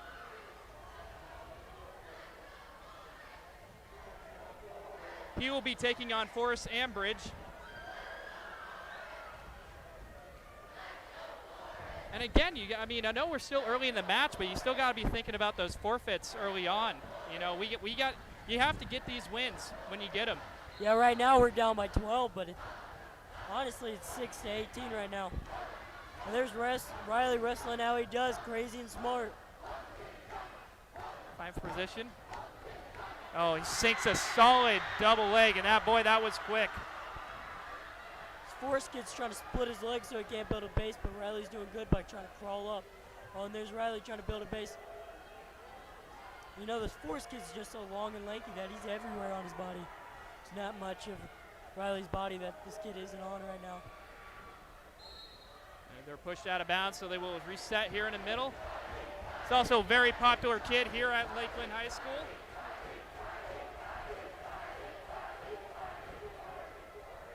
I give it 2 years and Riley's going to be placing at state. This kid's an absolute stud.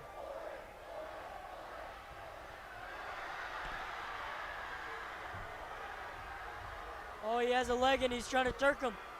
I know you can't see real well, but he's trying to get a turk in, and Riley's just fighting hard. Oh, and he's gotten out of the leg right. Oh, and Riley's almost out. Oh, and Forrest just goes down for an ankle and gets him. Yeah, this Forrest kid's really lengthy like that, so he can just drop down to an ankle at will and just go at it. Oh, right now he's trying to crossface. Riley Sachs jogging back in like nothing's happening, like he has all the energy in the world. It's what we teach here at Lakeland. Our wrestling team is crazy. Absolutely. We got some crazy kids. We got 35 seconds left here in the period. Forrest is riding him pretty hard, but I think Riley can get out in 30 seconds. Or, just get real tough, but not give him a pin. And right here, when you're playing defense here as well, the guy on top here is burning a lot more energy here, so that might come into play here later on. You know, you might think that, but it's way harder trying to get out.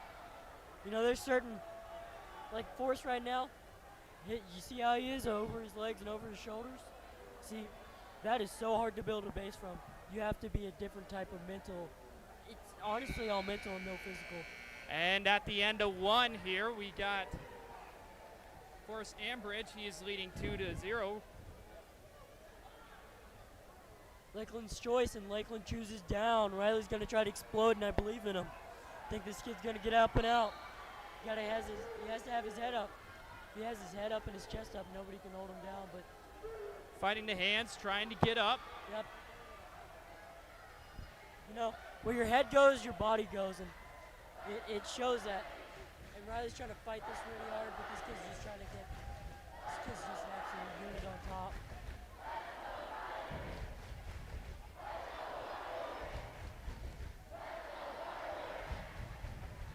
And he's still trying. I mean, Riley Sachs, man, he's working hard down there. He's just doing a great job riding him right now. What is he doing? What is he doing right now? What is Ambridge doing right now? What Forrest right now is on the outside of his legs, but he has it hooked in, so Riley can't push back to his calves, because that's what you're supposed to do to get in the base. Because if you push up, if you try to do a push up and get out of there, they'll just bar the crap out of you all day. So Riley's wrestling smart here, but this Forrest kid's just absolutely riding him. Oh, and this Forrest kid is trying to do a leg ride, and there's Riley trying to do a switch. So close, he's not giving up. We got about 1 minute left in the second period here. Still 2-0. Oh, and there's Riley. He's trying to throw the ankle off.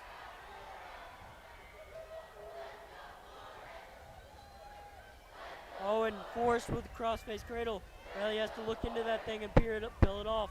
Sachs is not giving it to him. He's doing a great job keeping a good base right here. Forrest just baited him. Riley thought he was gonna give him a tight waist, and Forrest just cross-faced him. Oh, and there's Riley. He's gonna get out. Fighting the hands, doing a great job. Fighting the hands. He's gonna try to switch him. He's almost there. Fight, Riley. Fight. He has to get Forrest to let go of that hand. Still nothing right there, and Oh, he's and got there's Riley with two. the crossface. 2 points to Riley Sachs. That was 100% grit right there. That is grit and a Riley little bit of Sachs right technique now right has there. So now we got a crazy 2-0. And headed into the third. You were right coming into this, Duke. This is one heck of a match here. You know, Riley Sachs is just a great wrestler all around. He has no quit in him. He just has the most heart. You know, I respect the heck out of that kid. That kid works his tail off every day in practice. He's giving this Forrest kid a run for his money. He wrestled this Forrest kid last year at 113, and he got second at districts because he lost to Forrest. And this Forrest kid is no joke, but last year this Forrest kid was kicking Riley all over the mat, and now Riley's just swinging back, diving out a single leg. Oh, he still has the leg, so there's no points. Oh, he's over that leg. Working Riley just needs to pop his head out and get control of the hips. And working his hips over here. Ambridge is not giving it to him. Ambridge is trying to power out from right now, and now he's getting back points. We're gonna give. Oh, he only got a 2 count. We're giving Ambridge the points. Riley just needs to get his head out and get his hands around his waist, and he has the points. But this Forrest kid's really good like that. He's really good at fighting where he wants. All he's got to do is pop that head out. It's easier said than done right now, and he does it. He gets Yep, reversed. and there's 2. Riley Sachs is 2. Right now it's 4-4 or 4-6. 4-6. Oh, and Riley potentially about to have back points. Riley needs to get that Iowa in if he's gonna do that. And there's Forrest going back for the head. Oh, and Riley's got him. Oh, and Riley with that arm. Oh, this is dirty. This is nasty. Riley has this kid tight. Giving him 3 for a near fall. 3 points near fall. We have 50 seconds left in this one, folks. Riley just needs to ride tough, and he got this kid. And this would not be considered stalling because it's a pinning combination, and Riley's just trying to get that hard. Oh, and Riley's getting it. Oh, Riley. Riley's gonna We stick wish this we kid. could give you a better angle right now, but the Nope. crowd is going crazy. 30 seconds. Riley cannot let this kid go. If he lets this kid go, it's a tied game. And you know, Riley can't afford that. Right now, Riley's just trying to kill time. You know, trying to get him back to that 1 point to where, you know, he can pin him. Forrest looks tired though. That getting head and arms, you know, is just absolute tiring. Oh, 9 seconds left. Riley has Gonna this give kid him in the 3 bag. more. 5 seconds Short time, left. short time. Come on, Riley. Hold him tight. Yes, sir. Attaboy, Riley. Yeah. Riley And they're sacks gonna for give the him win, 3. 76. He's going to take the win, 7 to Riley had to 6. flex onto them haters real quick. You know, Riley was the underdog coming in, but, you know, Riley beat this kid. And Boy, the crowd just going crazy. now that right there was a fun match to watch. And like I said, I told you, Mr. Dunn, Riley has no quit in him. And that's what it does. And that will be it for me tonight here. I'm going to pass the mic on to Damian Austin. Duke, it's been a pleasure here. Duke's going to stick with you here It and has walk you been a through the rest pleasure, of the Mr. duel. Dunn. I will miss you. All right.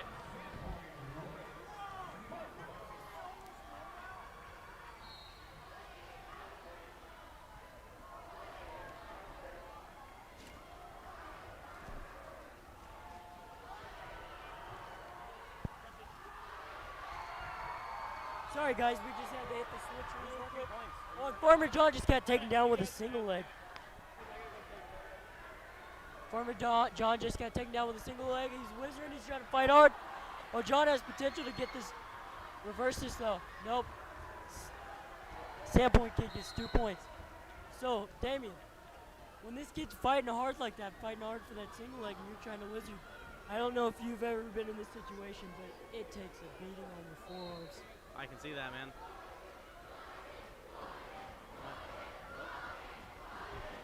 Oh, there's John trying to fight out. Oh, and John's out of there. John got the escape. It's 2-1 right now. John wrestles smart like I know he can. He can beat this kid. This kid's standing straight up. It's leaving John out with a shot. You know, think about Farmer John, and I've wrestled with him during practice. This kid is an ox. I'm talking an absolute unit. Oh, and there's another one. John's trying to fight it, and he's out of bounds. Yep, they're out of bounds. 2 points given to Sandpoint kid. Sandpoint kid got a takedown.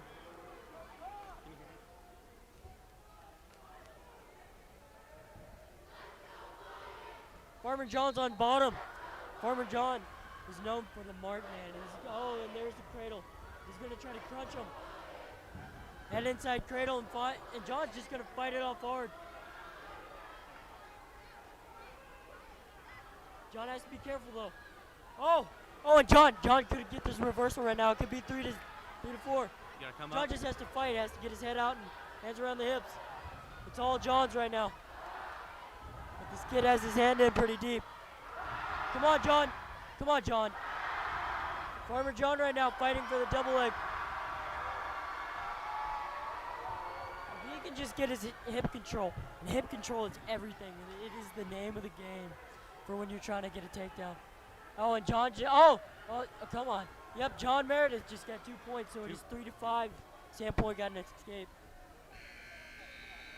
Time runs out as it should be 3 to 5. John's down by 2. He can make this up with a takedown. Sandpoint defers. It is going to Lakeland. Lakeland chooses bottom. John Meredith can get out. I'm telling you, he's going to be money.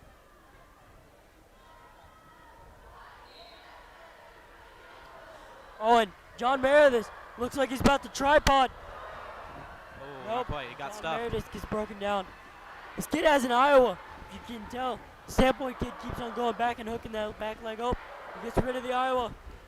Oh, he's trying to run a bar. He's trying to run it, yep. He's trying to run the bar. He's trying to. Oh, and there goes John getting out of the bar. You know, John's either going to try to quad scoot up or, you know. I believe in John, though. John is an absolute unit, and this kid has it. Well, Sandpoint kids, he's got his leg tucked. Oh, no, he's coming up. Nope. There we go. Oh, and the Sandpoint kid bounds.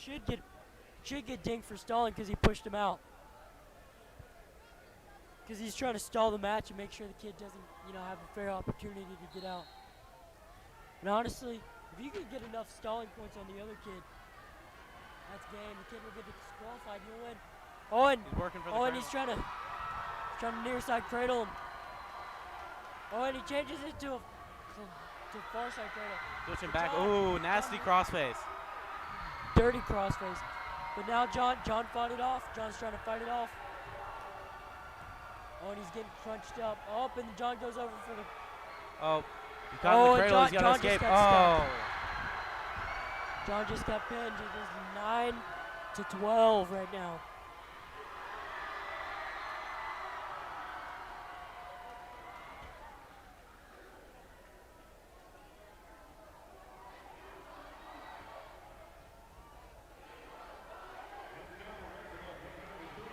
This is Lucas Williams. Lucas Williams is a senior at Lakeland. He's been wrestling for 4 years. And this kid is a stud. Even though he's not placed in, I think he has a real chance of placing this year. Top 5 for sure. Oh, and the kid, Sandpoint kid tries to shoot in, but Whoa, and working there for goes that Lucas single leg. Williams. He's gonna finish hard. He's gonna finish hard. Almost, almost. Oh, Sandpoint kid takes himself down. There's no points. Sandpoint kid tried to lat drop him, and Lucas just recovered as he's taught. Because Lucas don't play around with them games now. You can hear the crowd cheering Lucas. Oh, Lucas Sandpoint kid stuffing him hard with that sprawl. Yeah, he's getting stuffed on. Lucas stuffs him. Has him in a front headlock. Pinning combination. He's got to work it. Oh, nope. Jake from Sandpoint's got an escape. Oh, he takes and Lucas himself Williams back down. with 2 points. Oh, and he's getting back points. Oh, and he has him in a half. Yep. Half Nelson. This kid's dreams He's are almost fading got it. away. Short time left, only a minute left in the first period, and Lucas Williams with a half early on. Oh, yep, 3 points. It's 5-0 right now. Lucas is up 5. Anything you got to say about this? Now, see Shane here, he's trying to work his best to get back up, but Lucas here, he's really good at riding on that back, He's switching to both sides, and he's really hunting for all different kinds of stuff. He's not really staying committed to one thing all the time. Yeah, and that's the beautiful thing about Lucas. He's really good at chain wrestling. And this kid just tries to do some funkiness. Oh, and Lucas has him standing up like a wheelbarrow. Now that kid from Sandpoint there, Oh, and a Mr. Shane. stalemate. Oh. Stalemate, my bad. Stalemate is called on both of them. Sandpoint will be put down, as that's where he started. Oh, and Lucas Williams has a tight waist chop. He's trying to tight waist chop him right now. Oh, and he's trying to Lucas rip breaks back him for down. that bar, is he?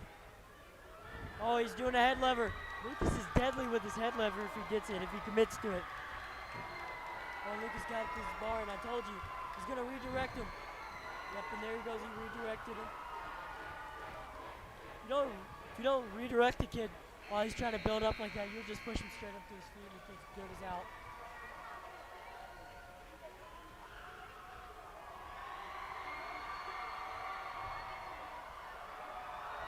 Lucas Williams going up by 5 in the second quarter. Oh, Sandpoint chooses neutral. Bad idea. Lucas is just going to shoot again.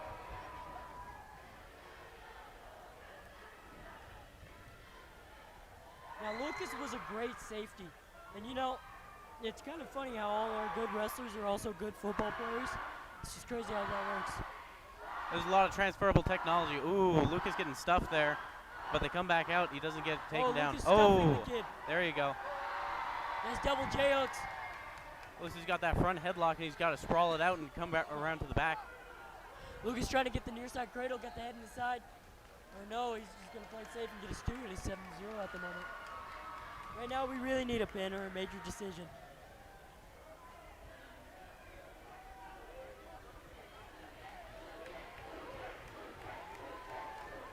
Oh, Lucas riding this kid tough. He might get back points here any second.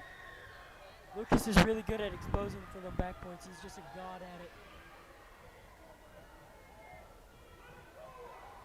Oh, and here Lucas goes. Oh, and he's getting back points almost as this kid pinned. Oh, he's about to spike him. We need this. We need the pin to win. Push as hard as he can. Oh, that looks like 2 shoulders on the mat to me. Yep. He's looking good as stuck. It's only a matter of time for Shane from Sandpoint. Oh, and Lucas changes to almost a Saturday night ride. It's not quite Saturday night yet, but he's finna get there. Lucas Williams with the pin at 138. Another 6 for Currently, Lakeland. What? Currently 12-12 at the moment.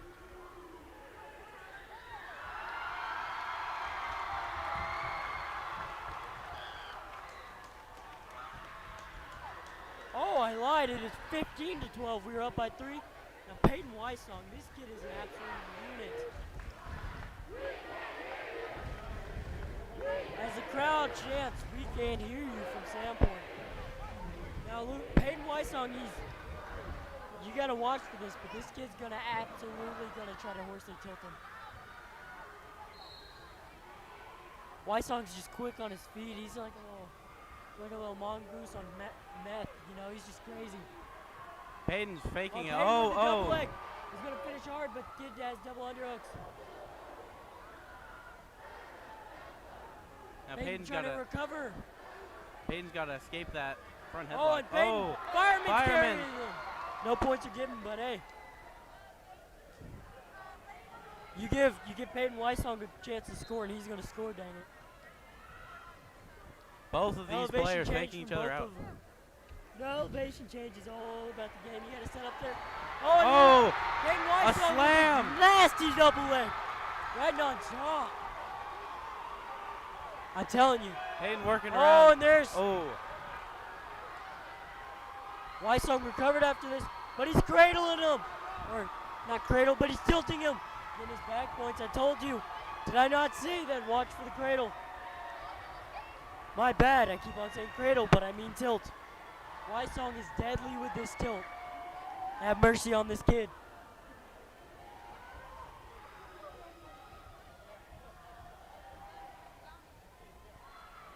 You know, and Zach Horsley, I want to give a shout out to Zach Horsley, Irvin Williamson. These guys have just trained these kids crazy. You know, have you ever seen the movie The 300? These are these kids.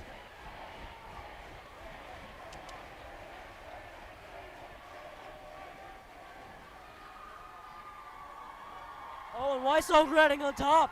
Oh, he's finna catch this kid. I'm short, so I can't really see, but we're getting over it. Oh, and they go out of bounds, but Weissong's sprinting back to the middle because he's built like that.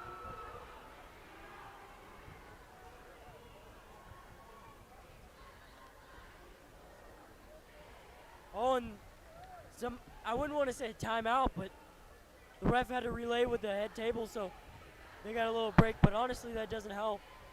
A little breather does not help anything. Oh, and Peyton Weissong riding hard. He's already got that arm. breaks him down right away. He's got both hands on the waist, and he's I'm coming telling up. you, man, Peyton Weissong is deadly with that tilt. Stuffing the head, inverting him. Oh, and the stack. Almost a stack. Oh, and the kid gets out. Oh, Peyton Weissong. Peyton Weissong in a single. Peyton's trying to fight that off the best he can. Time goes out, and Peyton Weissong is lucky. 6-1 at the moment.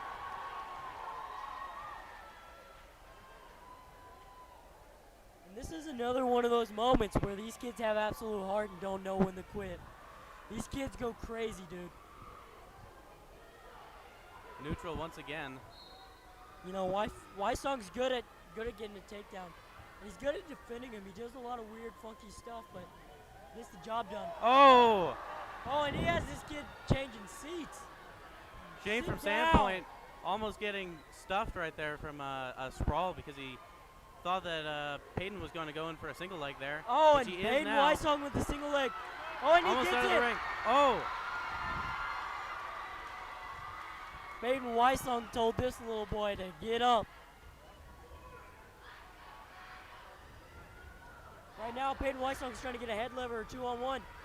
You see how he's pushing up over that and he's curling his wrist so that kid can't fight it, but now he has a horsely tilt. Watch it, I'm calling it. This kid can hit a tilt from anywhere. Oh, and there's the tilt. What did I say? Peyton Weissong gnarly with the tilt. He's about to pin this kid, I feel it. Weissong recovers after the kid tries to sit into him. Ooh, and Weissong getting more back points because he's built like that. Man, this kid is a back point fanatic. my new big word for the day, fanatic. You have any big words or history facts you would like to spit on us? None in particular, but you know, Any it's- wrestling history facts? you can definitely see that Duke's been using his word of the day calendar. I have. And Wysong goes out of bounds with Sandpoint. We're up by 11-1. 6 more points, and Wysong texts this kid. That's 5 more points. We will be up by 8 points. They will have to get a pin or 2 pins to even catch up with us at the moment. Oh, and the kid tries to, I want to say grab me, but it doesn't work, and Wysong getting more back points. Oh, he's Wysong's trying to stuffing stack him him. again, trying to stack him. He almost has the pin. He's stacked, short time, 30 seconds left. Oh, and Wysong recovers. You know, and this ref, he's one of the best refs in the state of Idaho. So if anything this ref calls, take it to the bank. First time doing this, is this your first time? Yes, sir. This is very fun. Stalling red, which is good. Yeah, Peyton Wysong up by 14, up by 13, my bad, in the third quarter. This is gonna look like a tech, but we need that pin. We need it. We get this pin.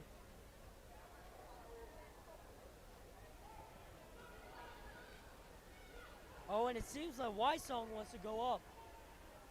Wysong's taking top as Sandpoint goes bottom.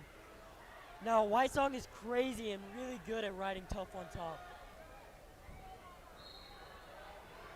Oh, and he hit it from the standing. In the wrestling world, that's disrespectful. Wysong's disrespecting this kid. Wysong's not driving hard enough. He's stuffing Oh, that and arm. Wysong's got it. Overturning him again. James comes up, but he gets. Oh, Wysong tech the kid. What did I say? Score is 16-1 in the third quarter. Wysong wins by tech. Currently, the score is 19-12. Adam Wysong. Hey, Wysong not showboating because, well, let's see. Will Wysong give us the flex real quick? He will not. Them biceps are crazy.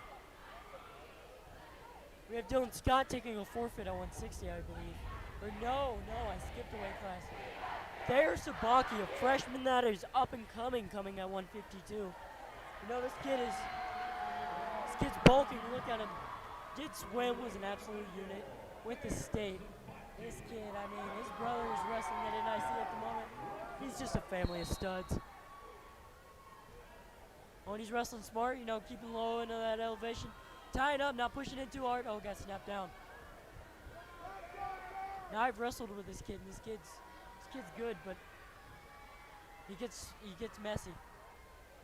Thayer might catch him on one of these messy mistakes. Powerful snaps from Sandpoint. Indeed. You know, Sandpoint's known for that, you know, snap down, try to go behind, but us Lakeland kids are just built different. Oh, and they're stuffing him. Stuffs him on that Stuffing him double. hard. Gotta come out, gotta sprawl his legs out. Oh, and he gets slammed by Sandpoint. Sandpoint has 2.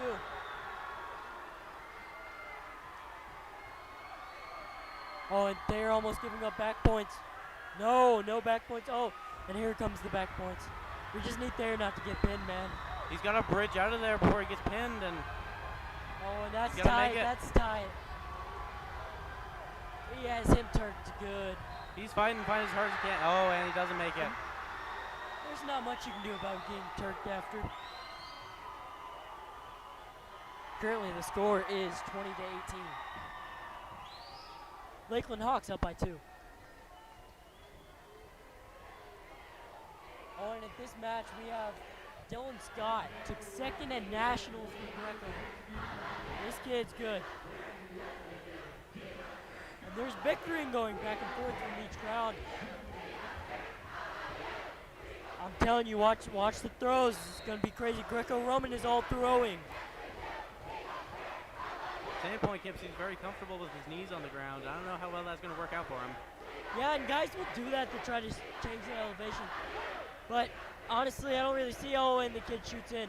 But watch, I'm telling you, Devin's going to try to, not Devin, Dylan Scott's going to try to throw him, but he's getting taken down. He's getting driven over that shoulder pretty hard. It has a bar. It's not in too deep, but if he does what I think he needs to, he'll get it out, and there he gets it out. Cross Manages to get both arms out without the Sandpoint kid putting a half in on him. Indeed he does. Sandpoint tries to Oh, slam and him, but doesn't quite get it. Dylan Scott gets out with the 1 point escape. Kid shoots in again, but Dylan's trying to do his throw that's not working. Dylan's a little bit too low on that back to really sprawl on him good. He's got to move his Oh, hands Dylan up and with get a the better front headlock. combination. I'm telling you, Dylan's crazy with those if he can set it up. He's gonna try to cradle him.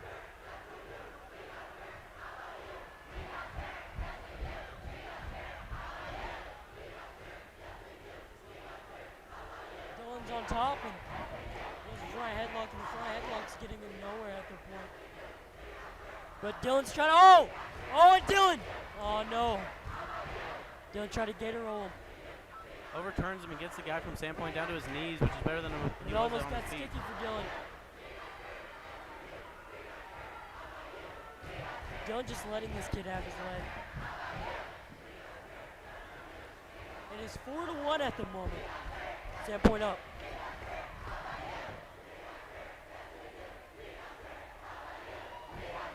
The crowd is going crazy. I mean, it is a packed house.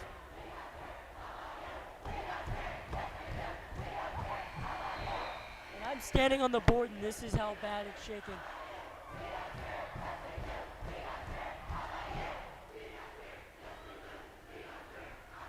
And it seems like Sandpoint doesn't know anything except it's they were taught well. No more than me, though, so can't complain.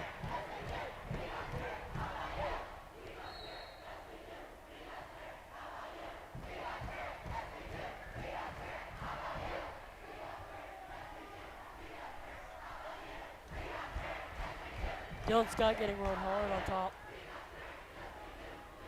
Oh, Dylan chops that leg, and he's got to turn over to come up with that.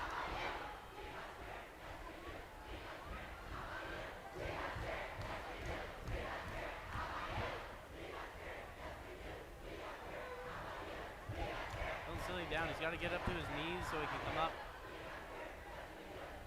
Starts with the escape, and the Sandpoint kid doesn't seem to be able to keep him down. Oh, and Dylan got out of that armbar, which is good. Good for Dylan. Dylan just got out. This kid's tired. Yep. Dylan is tired. This kid out. And I'm telling you, here comes the throw. Oh, and Dylan finished hard. Dylan needs to finish hard. That's the thing about Dylan Scott. He either has to go balls to the wall or nothing. Excuse my language. I need to watch my mouth. I'm sorry. I apologize really bad. I'm sorry. Oh, did I say I was sorry? Sorry. Oh, Dylan with the front headlock again. Dylan doing a good job of keeping the kid from Sandpoint down. He's got to work Dylan around to almost the needs back. to seatbelt this kid.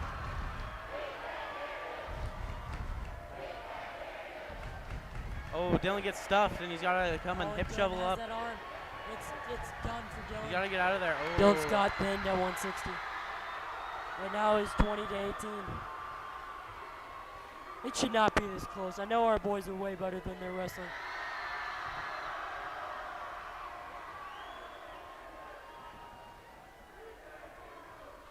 And may I remind you, this is also for the champion of the bronze bracket of the the silver bracket of the River City Duels.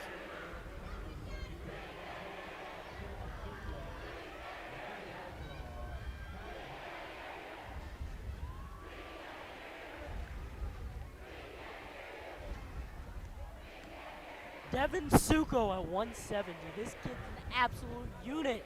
Took sixth at state last year. So close to placing a Raleigh Lane, and Raleigh Lane had 7 different states at there. So this kid's a stud. He beat the number 1 seeded kid at 4A.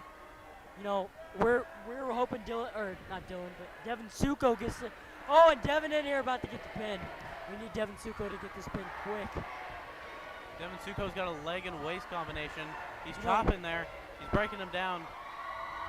Yeah, and Devin's just good at riding top. He's top heavy. He's been the number 1 seed. Or He's no, he beat him in points. My bad. He's trying to work in for those arms, but the kid from Sandpoint is keeping his elbows into his hips pretty tight. He is. But Devin's gonna try to cow tip him. Cow tell him. My bad. I make new moves up every day. You know, between me and you, I have Devin Suko protected, or, you know, projected to take first and state. Oh, and there's Devin Suko a little Devin high. with a Oh, nasty and he does a throw. throw. They come right back up. And this kid was an absolute unit on the field, too, playing. He was a dual threat. He played quarterback and linebacker, and this kid lit me up a couple of times. It's not saying much for a 120-pounder, but he did it to kids that were 180. So put that into perspective. Oh, and he's riding tough. He's got the half, it looks like. He's got a half and he's got an arm bar. Oh, he has a half and a bar, and dang it, if I'll be darned, he's deadly with it. Like that one rapper said, get jiggy with it, and he's getting jiggy with it. Devin Suko switches sides and gets a bar and a half on the other side, it No, looks that's like. the beautiful thing about Devin Suko. He's really good at both sides. Broke his leg his sophomore year, wasn't able to wrestle, and he just got to work, man. He worked so hard. Look where he's at now. He's riding tough, 4-0. Oh, and he's going to try to turn this kid with a bar and a half, or a bar and a wrist, my bad, excuse me. Oh, and he's trying to throw the half in. Using his head to push down on that so he can get that half deeper. Right on the edge of the ring here. Oh, and it's out of called for time, the but first period. I give it one more period, and there goes this kid. Another one added to Devin Suko's hit list. 4-0 on starting the second period here. Same point There's- kid again with that weird sort of positioning with his hands. Oh, and there Devin goes Suko coming in for Devin. the double. Kid from Sandpoint's not able to get his hips out quite fast enough. Oh, here we go. No back points, surprisingly. But you know what? What Mo says is Mo's rules. And Mo's a darn good ref, so we'll give it to him. So, like Devin I was Suko saying trying before, to- this kid, oh, and if this kid doesn't get his head off, there goes the stack. Trying to head lever him. Oh, this kid gets out. Now watch it. Devin Suko's fireman is nasty. Oh no! Oh, with a dirty. Kid from Sandpoint gets done dirty, yeah. That's why you got to keep those elbows in if you're going to hit a high crotch or, fireman's carry. He'll catch you like that, and he'll put you on your back real quick. Devin Suko was riding too high and he got thrown off. Indeed he did. He's getting You hear sprawled the out. crowd chanting Devin Suko. Makes me want to chant Devin Suko. I don't know about you, Damien, but I want to. Oh, and Devin got reversed. It's 8-3 right now. Devin tries and tries Oh, again and this for kid his has a tripod, half. not quite. Hopefully this kid will half Devin up to his feet. Devin quick with those elbows on the half so he doesn't get Devin stuck. tries to sit out, create spaces, and the space he has gotten. Hip space is a go. Oh, and he has this kid. He's got a pinning combination. All he's got to do is drive back. Kid gets back on top, but Devin Suko with a 2-point near fall. Sandpoint's got hooks in, and he's working hard on that. He's Oh, trying yeah. to try and dig a deep half. He's got a nasty crossface right Devin now. Suko needs to build to his base and tripod roll out of there, because if he gets both of them in there, it cuts out his hands. It's game done. It's really hard. Trying to power half him. If I know Devin Suko, though. This kid, yep. Devin Suko holds strong until the second period ends Devin at Suko's 12 up to by 5. Up by 8 in the third quarter. Sandpoint's choice, and they go neutral.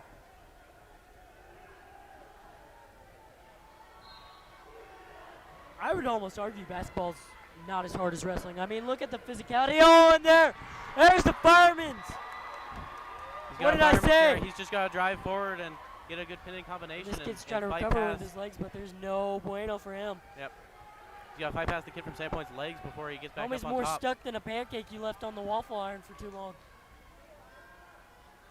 Weird analogy, but it works. Devin Suko working the hip. Oh, and if I know Devin Suko, he's going to try it. Oh, this kid tries to do some funky Sandpoint kid stuff. tries to tripod, but he gets thrown back down. Devin Suko says, no, sir, as he is wrestling hard. Devin Suko riding tough on top. Currently, the score is 14-5. He's up by 9. Devin stuffs him again. So if Devin wins it and keeps it the same, it is a major decision, which is 4 points, which would be major. It would tie us up at Sandpoint. So we need this. Oh, and Devin Suko looking for that head lever. Oh, will he get it? He's got good control of the lower portion of the body. Yeah. Oh, and this kid with Devin Suko's arm. Needs to go back and hook an Iowa Looks ride. like he's gonna try and fireman's, but not quite. And Devin trying to grab onto that ankle. Devin gets taken down, my bad. Devin's up by 7. He needs to get an escape to win by a major decision. Kid from Sandpoint. Short time, 30 seconds left in the period. Can Can he come out? And he Can goes he, off can the he come top. out? If he comes out the back door, he's backdoor and he's out. Wins by a major decision. Devin Suko with 10 seconds left. That is your winner at 170. 5 seconds left, short time. Oh, will Devin get this back? Nope. And Devin that's tied. Suko is currently tied 24-24. And at 182, we have Hutton Hegblum. This kid is crazy.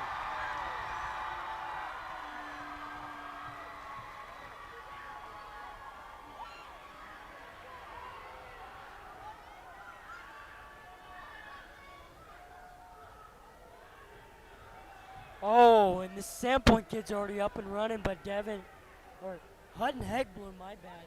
Mrs. Hegblum's son from the 8th grade. This kid's an absolute unit. He might be small, but he played nose guard for defensive nose, or I forget what it's called, but this kid's just an absolute unit on and off the field. And on the mat, I mean, look at him. Oh, and he's wrestling fast, and this kid's trying to keep up with him, but no bueno. No siree. And if you just look at the two of them, Hutton's got much better stance. He's coming in, he's shooting. Yeah, and he's on his Both toes. tying Look up. at the Sandpoint kid. He's just flat-footed. Hutton trying to circle back in. Oh, and he sprawls.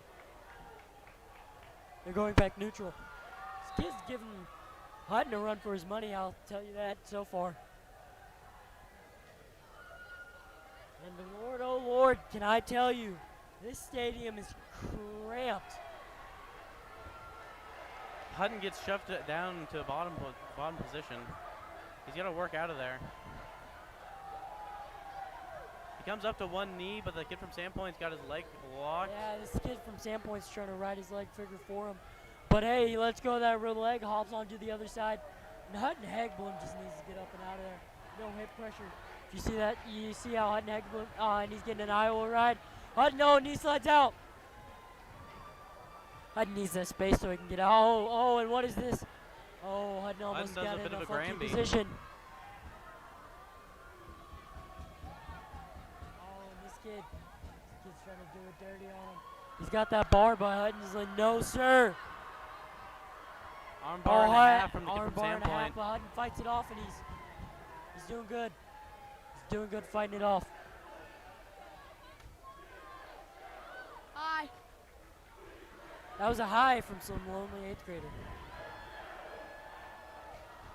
Oh, and Hutton in a bit of a weird Hutton position giving here. up back points, but this kid's good. He has the leg and he's short and stocky, so stuff like that is this kid's domain. Hutton's stuck up in the kid from Sandpoint's legs. He's got to turn up. Make sure he doesn't get pinned here. This is a weird situation. I can't tell you I've ever seen this. 0-2 for Sandpoint in the start of the second period. 3, actually. Up by 5. Oh, all the way up to 5. All the way up to 5. 5-0, second quarter.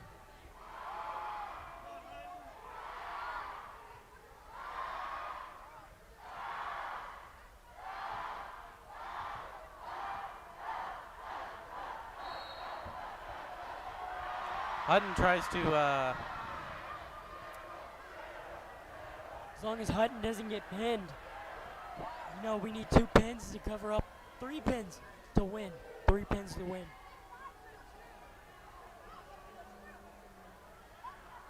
kid from Sandpoint getting that leg again.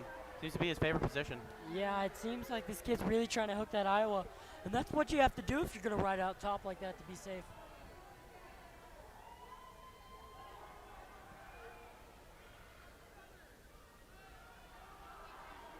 Kid from Sandpoint trying to dig hooks in. Looks like he's taking the back. Oh, and Sandpoint He's kid's got an gonna, arm. Oh, And Hutton's just all stretched out. There's not much you can do from this. I've been in this position, and it's Hutton Hegbloom trying to recover, giving up no back points like a stud muffin that he is. Got back to his belly.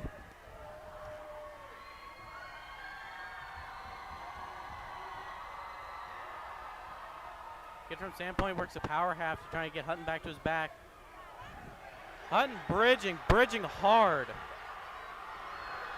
Hutton Hegbloom, don't give up the, and Hutton Hegbloom gave up the pin. This is a tight match. It's 24 to 32. If I get my math right.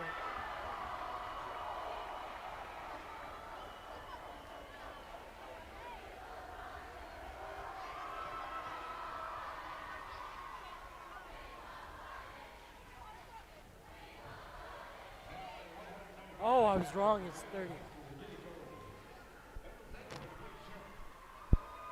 Gage Oles in the 195 division. Kid from Sandpoint going straight for the head, but Gage manages to break out of it. Oh, Gage stuffing that. Oh. He gets turned over back to his back. Gage starts working up. Sandpoint kid trying to get that half, but Gage is posting up.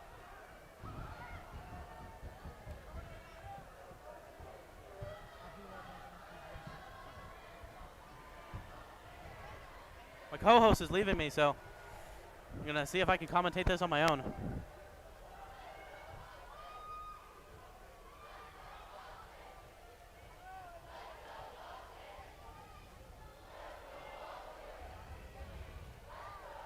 Kid from Sandpoint with an arm bar, and he's trying to chop the waist, it looks like. Puts his leg over the head. And they're out of bounds. Coming back up to reset. It's 0-2 for Sandpoint.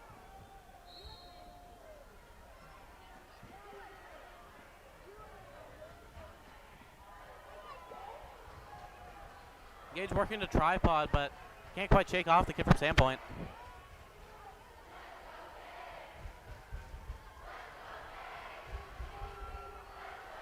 Sandpoint kid once again gets that arm bar, and he's trying to chop the waist. Grabs the far side arm. It looks like he's trying to drive him up. Dragging him all around the mat.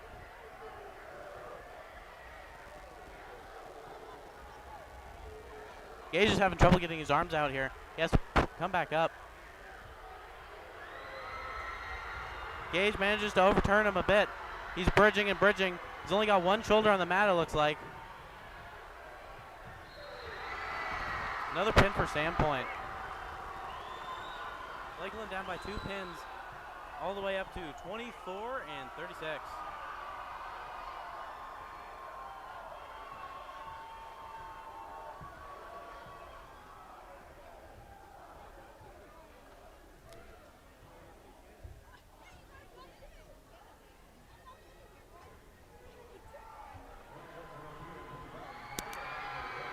Devin Howell, star of the show.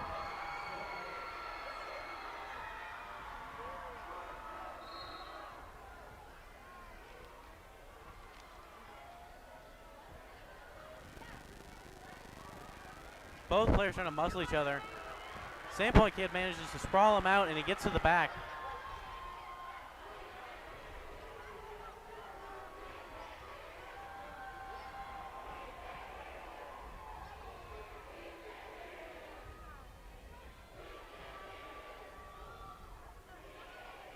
Devin's stuck in a bit of a weird position here.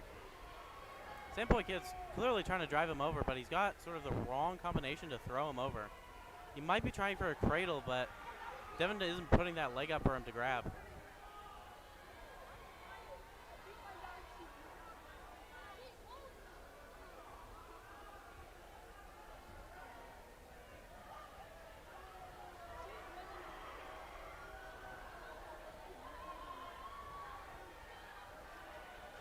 Devin trying to work out. He's gotten that sort of catch-22. He can't put his arms up or he'll get halved, but he can't bring his legs up if he can't put his arms up to push them up.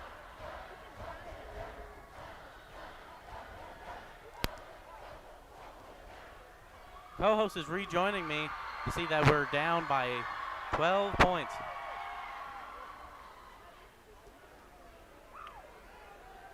Devin Howell with the escape. Sorry, guys, I am back. Currently down by 12 points. 24. Back up to neutral again, and Devin Howell's got to take him down. He's got to tie it up. Currently 1-2. Short time. Locks him up, tries to go for a throw. Doesn't quite make it.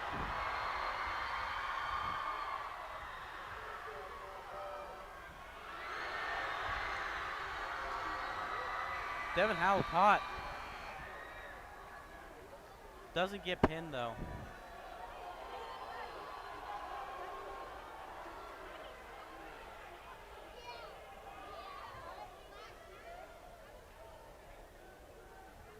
So Duke, how is it commentating this? Are you getting used to it yet? It's alright. It would be better if we were winning, but you know, it does have a sore on the eyes.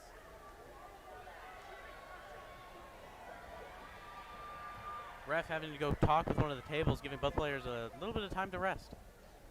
I think that would be a great idea. I am leaving after this one because, you know, I don't know basketball, so we will find other people to commentate basketball.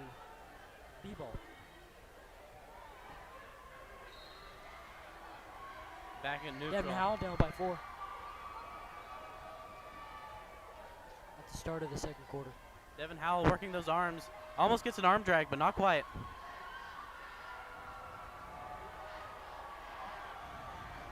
Devin Howell seems to be very good at shrugging off the necktie.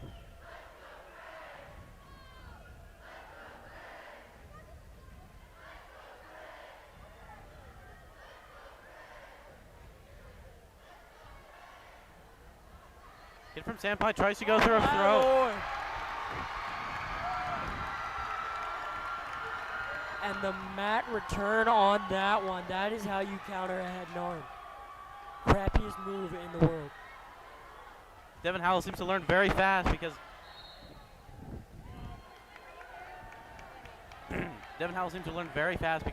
just earlier in the match, the kid from Sandpoint tried to throw him, and he got slammed by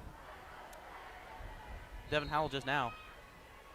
Sort of a Waist repeat ankle. from earlier. Ooh. Devin Howell working the foot. Trying to do a waist and a Trying to drive that arm underneath. and He's he got a has bit of a half. He has to be careful not. He has to redirect this kid at the moment.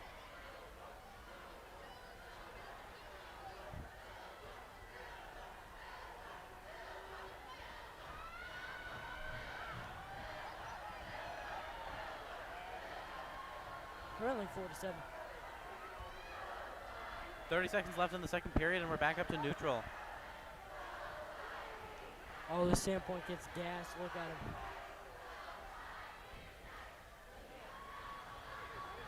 Devin once again working the arm. And he ties up with an underhook and an arm.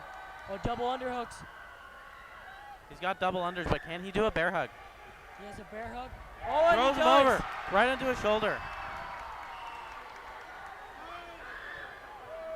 Head and arm, head and arm. And it's not quite enough.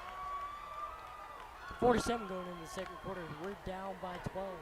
Well, actually, we're down by 24. We have 2 forfeits.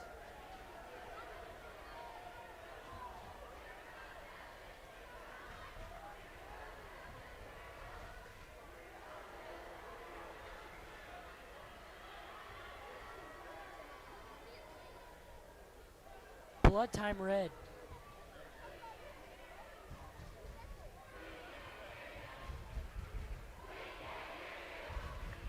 Yet more time to rest while the ref goes and talks to some of the coaches. Devin Howell doing a bit of a victory lap. I would not say a victory lap, but this is just keeping him in the mindset. Taking advice from teammates and coaches.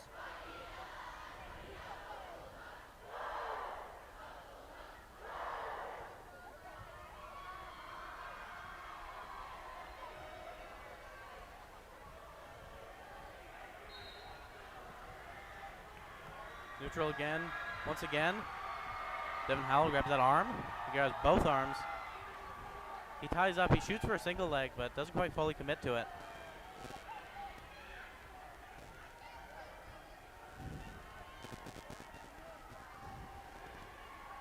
Kid from Sandpoint, not really attacking at all. Devin Howell getting a couple snaps. Kid from Sandpoint pushes him out of the ring. He should get some stalling for that, but Yep, that is definitely installing type or criteria. My bad.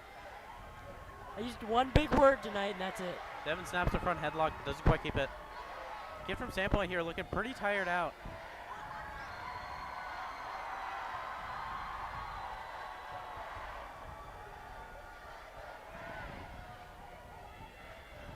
Devin Howell switching the both sides on the collar tie.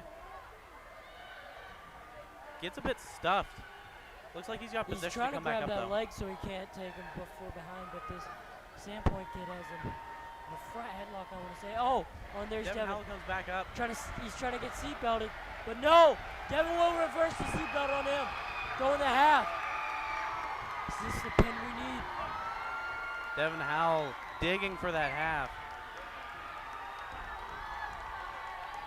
With Devin Howell plays stupid game, wins stupid prizes. Oh, and there's the half. Oh, and the kid pulls it off, but Devin Howell's going to keep on trying with a power half from the other side. Or no, he's going to try to half him from this side.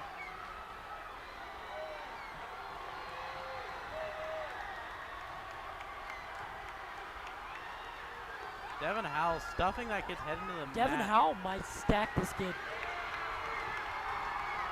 He's definitely in position to stack him. He gets a good pinning combination. Got to make sure not to get rolled over there. Devin Howell needs to sit back so he can get this head and arm right. And oh yes! Devin Howell wins 9-7. He's not the pin we needed, but we will take the win.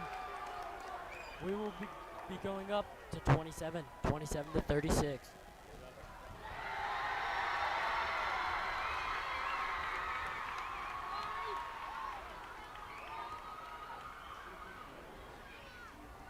Next we have Preston Jeffs coming up at the heavyweight. I mean, this kid's just big and tall.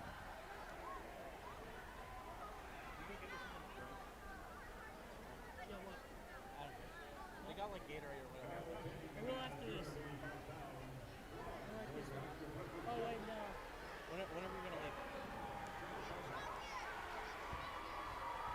And I am signing out for the night. Thank you for having me, Lakeland. Absolutely, Duke. Lakeland already off to a good start. Heavyweight division, he's got absolute control.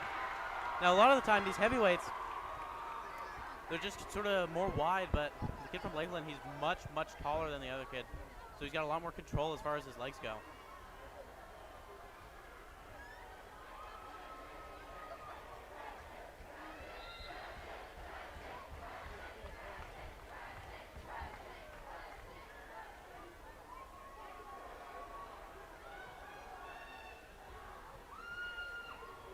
Sandpoint on bottom.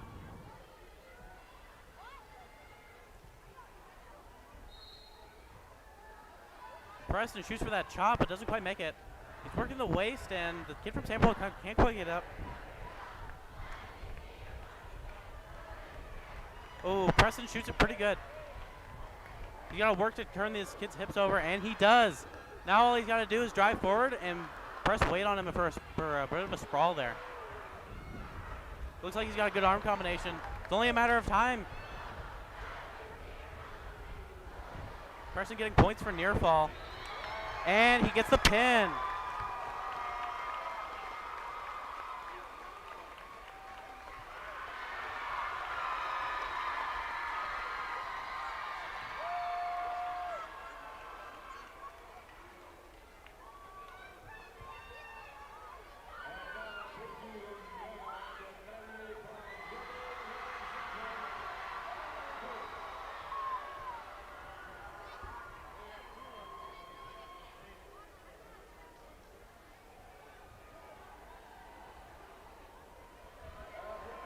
Apparently he didn't quite get that pin. And he gives it to the kid from Sandpoint. It looks like somebody else might have gotten it. Lakeland having to take a couple of forfeits here because we don't have any lighter weight players over here in Lakeland.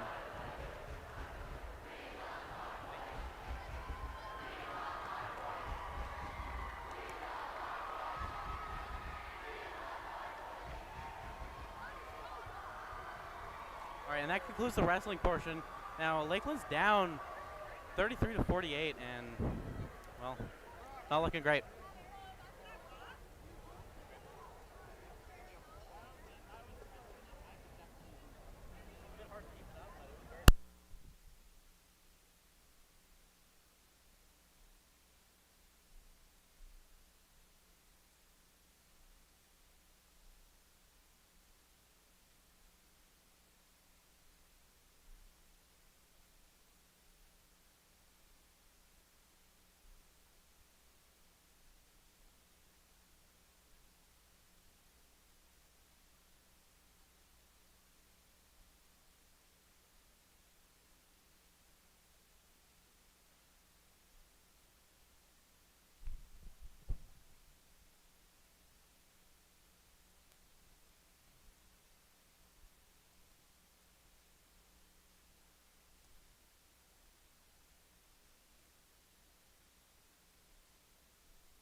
welcome to the third and final game of today's Battle for the Paddle of 2022.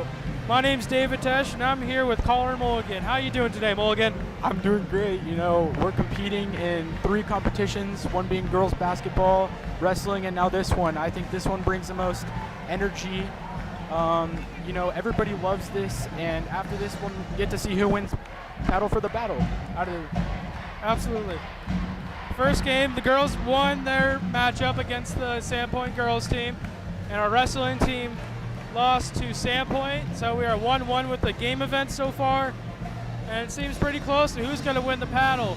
This is Lakeland trying to attempt a three-peat, and Sandpoint trying to get an upset against Lakeland at home.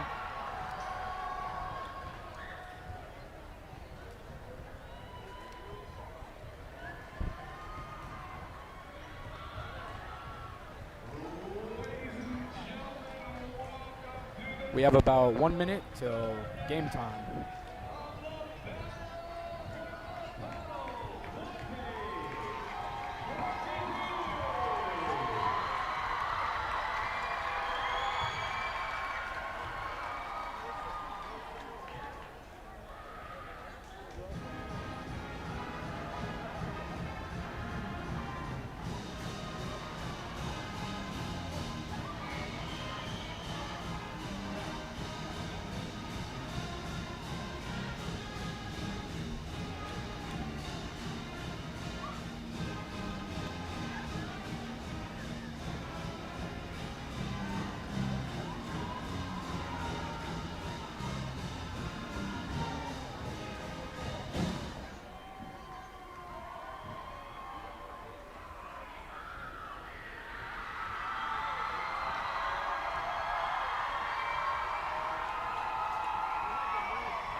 have our starting 5 lineup for Lakeland. We got number 11, Bryce Henry. Number 12, Abe Munier. Number 13, Scotty Hawken. Number 21, Grant Roth. And to round it up, number 30, Payson Lutzenheiser. And for Sandpoint, we got number 4, Rusty Lee. Number 5, Jacob Eldridge. Number 24, Randy Lane. Number 23, Parker Childs. Number 35, Ethan Butler. Bulldogs start out with the ball. Lane goes in. Butler in the paint. Tries to make the tough bucket. Doesn't make it. Bryce Henry with the ball. Henry passes it off to Hawken. Hawken calling a play at top of the key right now.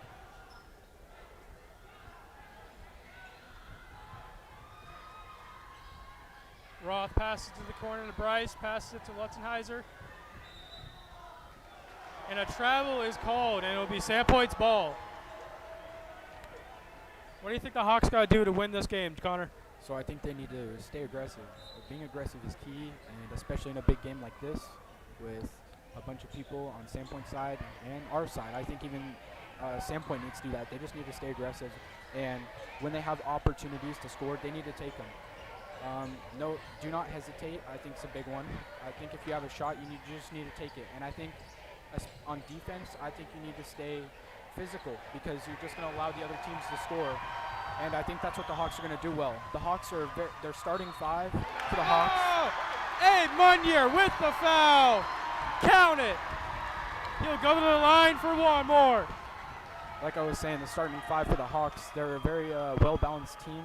They're very good. They can play all positions very well. They can all shoot very well. They can pretty much do everything pretty well. So after Abe, that was Abe Munier at the line. And the 3 is good by Childs. Hawken with the ball at half court. Passes it out to Henry. Back out to Hawken. Lutzenheiser in the paint. Goes for the tough bucket. Doesn't make it, and it will stay Lakeland's ball. You can already seem to tell, David, that this Sandpoint team on defense plays a 2-3 zone. That'll be very common in their defense. They'll be playing a 2-3 zone. So if Lakeland can find a way to put pressure on that offense or that defense, it'll turn out well for them, I believe. Grant Roth for 3. No good. And the ball goes to Sandpoint. That was a great shot, David. That's the type of stuff I was talking about. Grant wasn't scared to shoot, and it just shows right there. He had an opportunity, and he took it.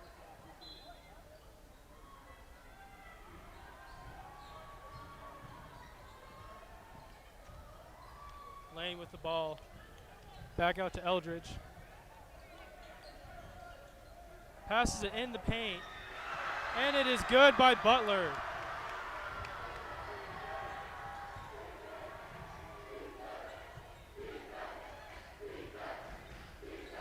Butler being a senior, 6'5", and only center listed on the roster for the Sandpoint Bulldogs. In and out, Abe Munier, shot's no good. Childs going down the court. Finds an open lane. Childs with the 3, no good. Rebound Roth. And this crowd all night has been electric. Well, Hawken shoots the 3, no good. Back out to Munier. Henry with the 3, no good. Butler with the rebound.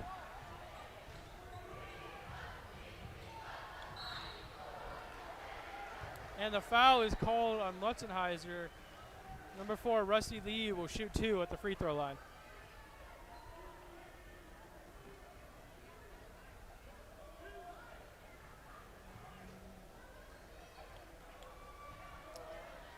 Like I was saying, this crowd is one of the most wild crowds of high school sports you'll probably see here in Idaho. Absolutely, David. I definitely agree. I was very excited to announce with you because, first of all, the crowd, the environment, this is a great environment. Who wouldn't want to be a part of this? Who wouldn't want to announce? Who wouldn't want to do this at 8 o'clock, and be just a part of such a great environment.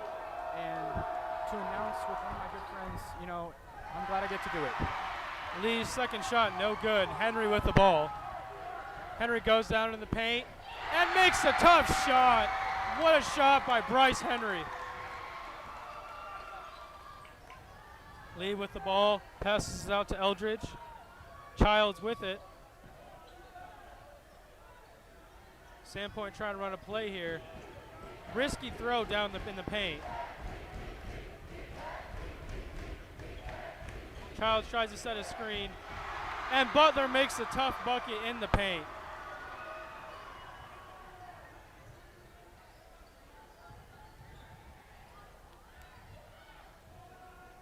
Henry with the ball. Roth passes out to Hawkin. Hawkin goes in the paint, off the backboard, and makes the shot. What a high IQ basketball play there by Scotty Hawkin, knowing how to use the backboard and make that shot.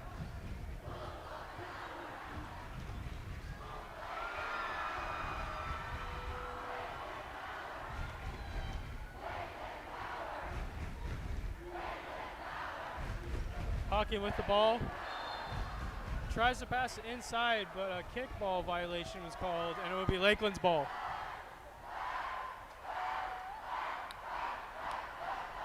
I think what this team does so well is they're so experienced from last year, and all the, like Scotty, he was experienced from last year. He played at the varsity level last year, and Oh, so and experienced. one by A. Munier. What a tough physical player they got in Munier. Number 12 will go to the line to shoot a free throw.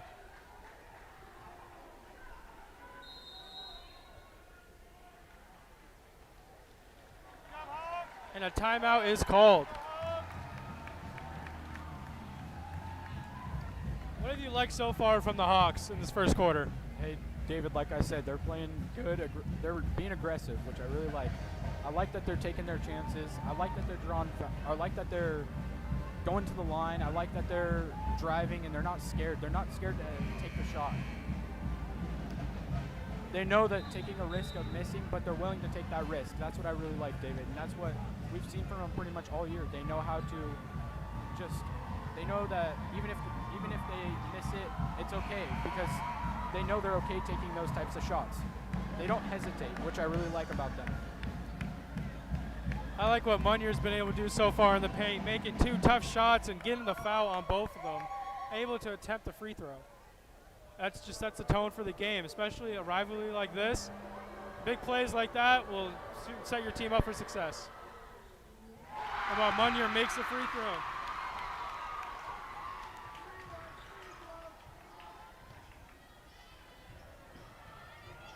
Childs in the corner, and it is good.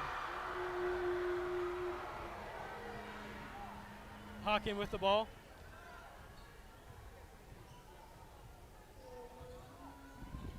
Henry passes it to Munier. Oh, great play by Scotty Hawkin, giving the ball to Alden Wallington to get the easy bucket. What great passing skills that Hawkin has obtained so far. Oh, and the ball swatted by Lakeland, and Lakeland will keep possession of the ball.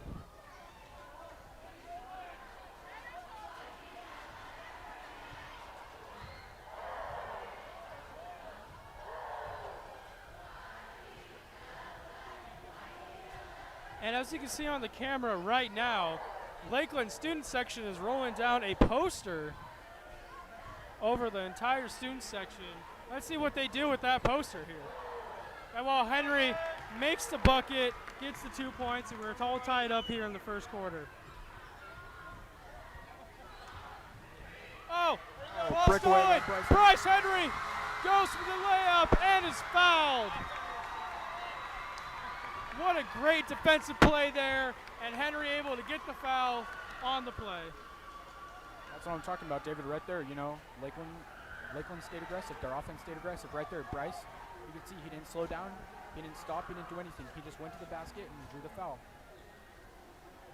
Now it seems like we got an injury.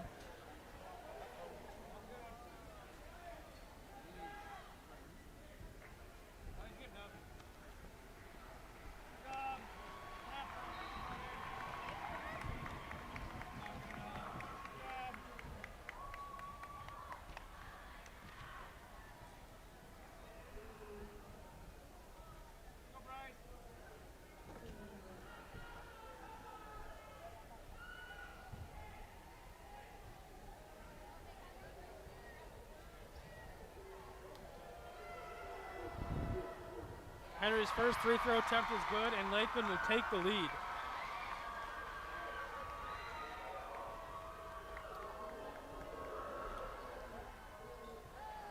Second shot, no good.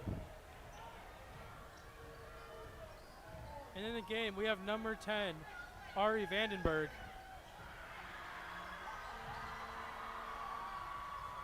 Down to the Butler, in the middle, makes the bucket.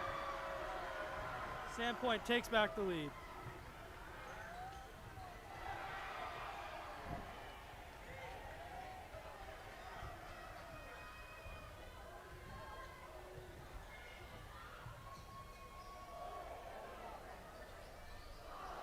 Henry with the rebound.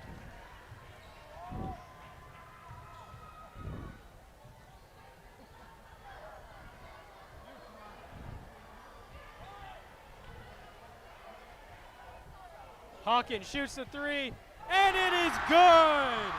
Scotty Hawkins from downtown takes the Hawks up by 2. David, I'm sure you can agree with me. Scotty Hawking, he's a good three-point shooter.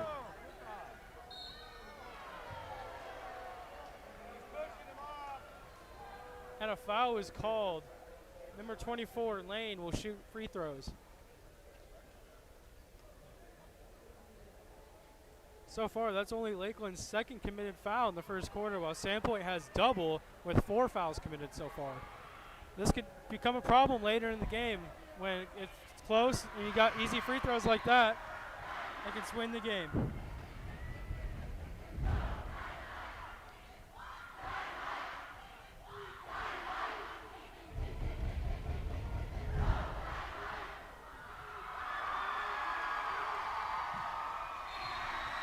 Lane makes both free throws and ties this game up.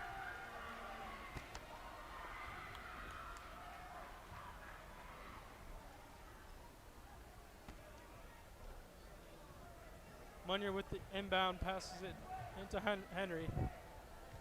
Henry calling out a play here.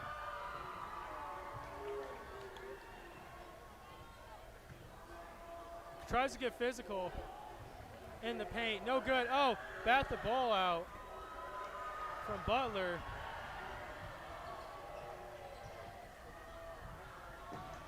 Butler in the paint, passes it out to Dickinson.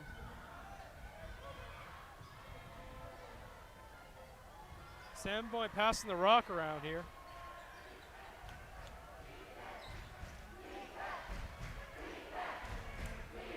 .35 seconds left in the first quarter.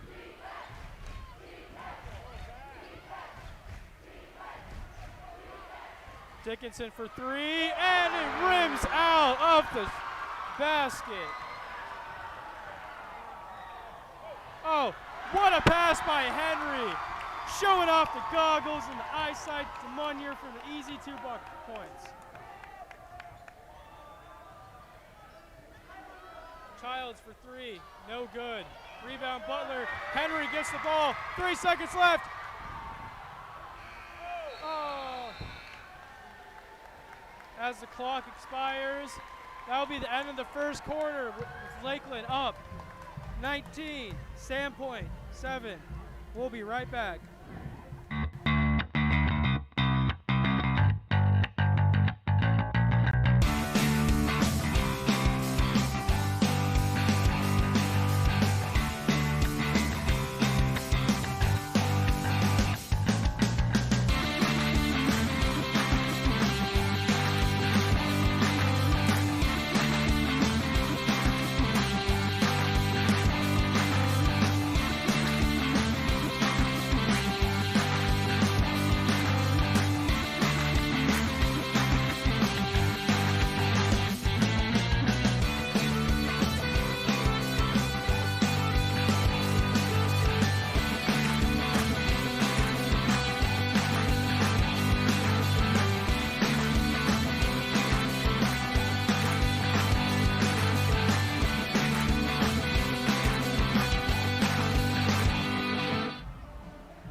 start the second quarter.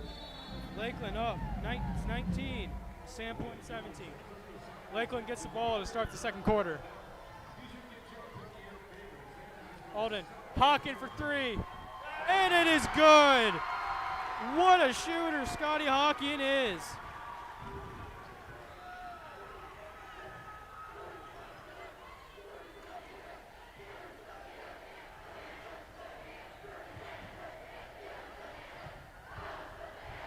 Dickinson in the corner.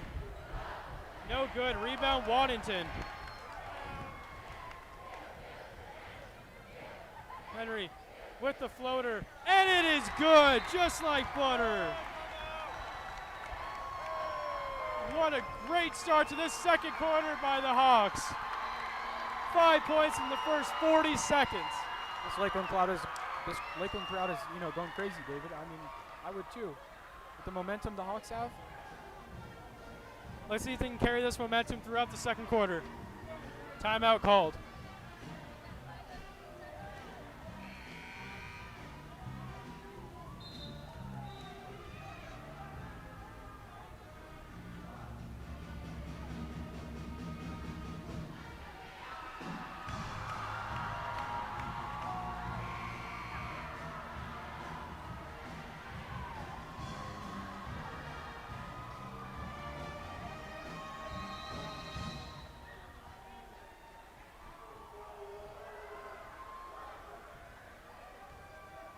Lane with the ball after the timeout.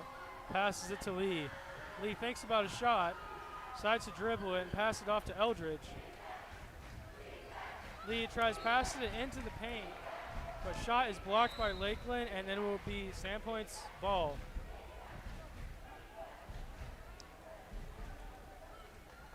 And now we have number 23, Josh Hogue, subbed in for number 31, Alden Waddington.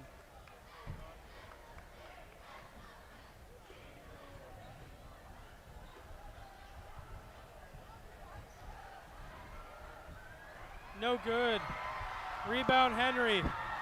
Going fast down the lane. Shoots the floater. And it is good! What a shot by Henry. Back-to-back crazy acrobatic shots. And the ball is loose. And it'll go to Lakeland. What a run Lakeland is having right now. The momentum for Lakeland is on their side. I mean, they've gotten a lot of points in the second quarter, and we'll see what happens. On a 7-0 run right now to start the second quarter. Hawken passes inside to Munier. Munier back to Hawken. Grant Roth for three. No good. Rebound Lee. Lee goes in the paint, and it is no good. Right around the rim.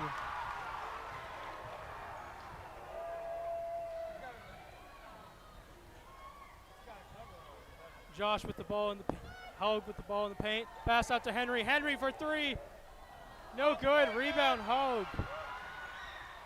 Back to Roth. Off the backboard. What a shot. Big physical plays here by Lakeland, and the crowd is going wild.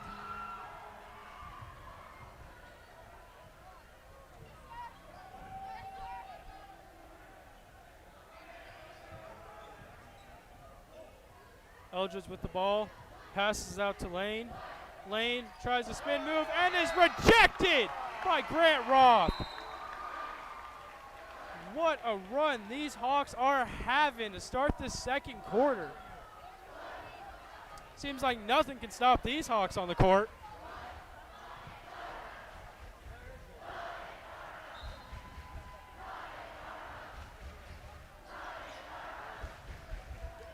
Childs shoots the three, no good. Catches some air on that shot. Hawken goes to the paint, shoots the jumper, no good. Rebound Butler. Passes out to Childs for the fast break. Slows down the ball, gathering themselves up. But with the ball, and throws it out of bounds. It will be Lakeland's ball. What can the Hawks not do so far in this second quarter, Mulligan?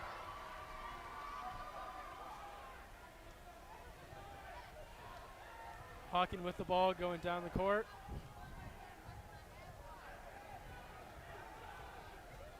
Setting up a play here.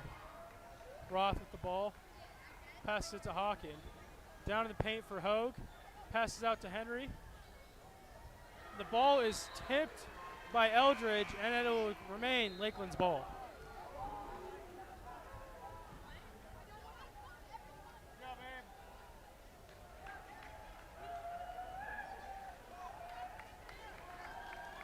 And we have some substitutions here. Number 31, Alden Wantington, and number 30, Kaysen Lutzenheiser. Hawking with the ball. Passes to Henry. Roth with it. Almost falls out, but luckily saves it. Goes in and out. Almost makes a tough bucket. Rebound Butler.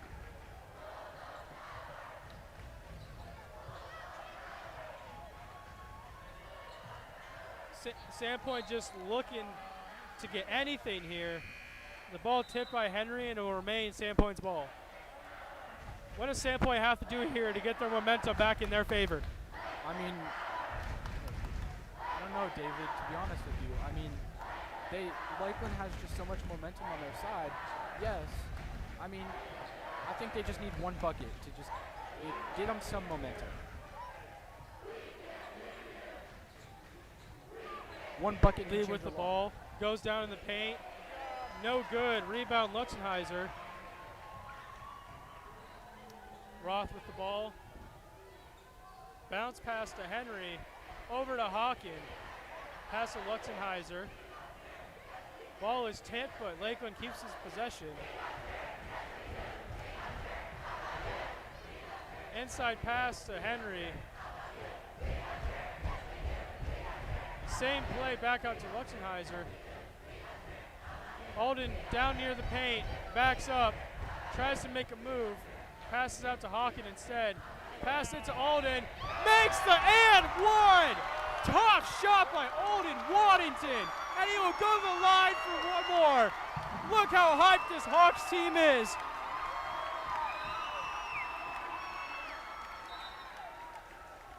On an 11-0 run throughout the entire second quarter. See if they can make that a 12-0 run.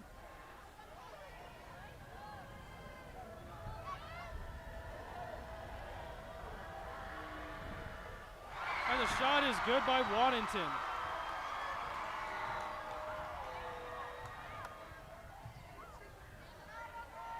Childs for three, drains it. Finally gets Sandpoint on the board here in the second quarter. Hawking with the ball, moving the offense around. Passes Waddington, Roth for three, drains the three. What a shot by Grant Roth.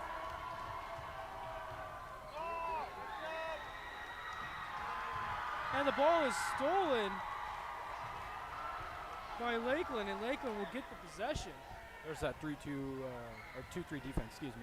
That defense that we talked about earlier from Sandpoint. Hawking with the ball, drives in the paint, passes it to Munier. No foul is called. Childs with the ball.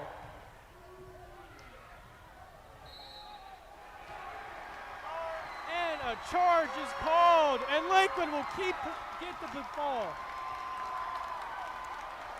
What a smart play there by Henry to take the charge. And that'll be Sandpoint's sixth foul in the first half, tripling what Lakeland has.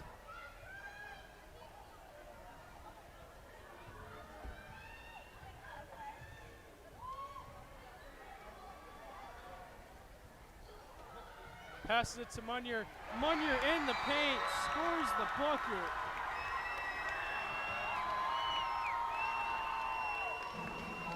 And a timeout is called. And these Hawks are hyped as ever. Right now, through the entire second quarter, going on a 17-3 run. These Hawks, man, they're impressing all of us right now in this second quarter. Now let's see if they can keep this up throughout the rest of the game.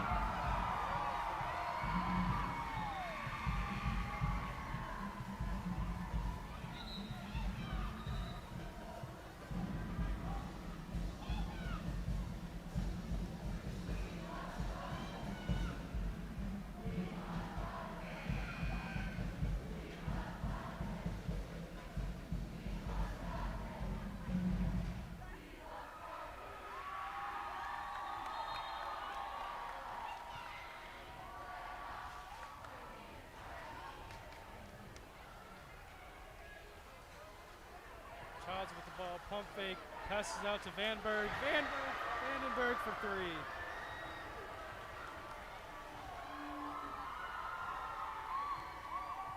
Hawks with the ball with less than 2 minutes left in the half. Roth drives down in the paint, gets the ball hit out of his hand.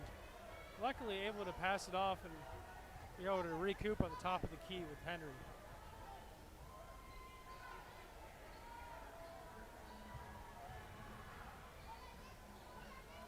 Number 2, Nick Noel, has come into the game. Well, Henry tries a three, no good. Rebound Roth, and he puts it back in. What a play by Grant Roth.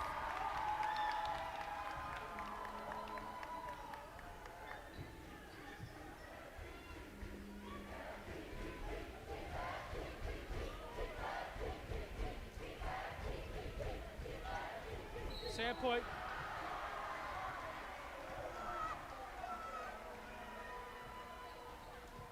Helps for Bryce Henry for taking that.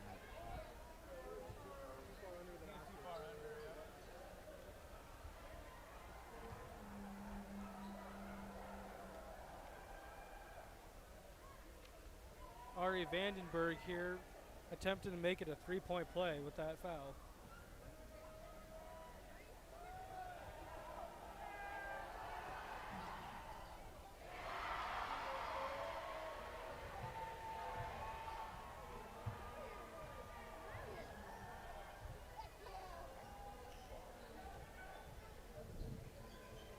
Roth with the ball, passes out to Munier. Hawkin with it. Does a little shifty. Alden with the ball. Throws a pass and accidentally hits the drum set.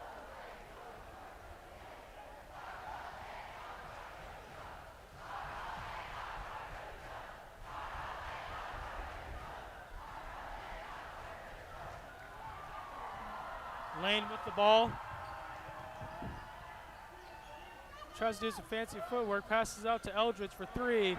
No good. Rebound Hawkin with less than 30 seconds left in the half. Let's see if the Hawks can make a play here.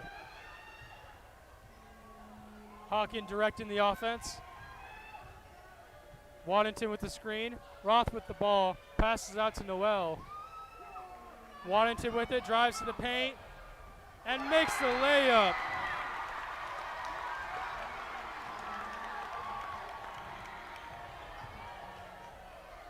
Sandpoint goes in for the layup, and it is good. And that will be the end of the half, with the Hawks up 12 points with a score of 40-28. Don't go yet, folks. We have a halftime show ready for you, so don't stay away too far.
First of all, I want to say thanks to everybody here for a great night.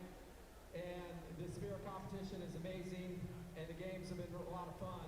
But also, with this event, both schools raised a lot of money for their local charities here.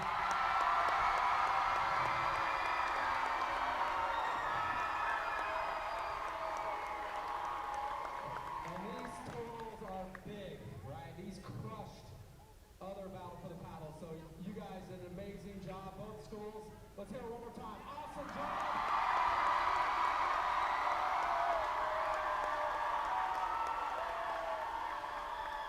So at Sandpoint High School, we did the Toys for Tots fundraising drive. So the money went to the Lions Club for Toys for Tots for Christmas. And I can't think of a better way to raise money and a group to give to. And you guys did a nice job, awesome job, knocked out the park. And our total is $21,760.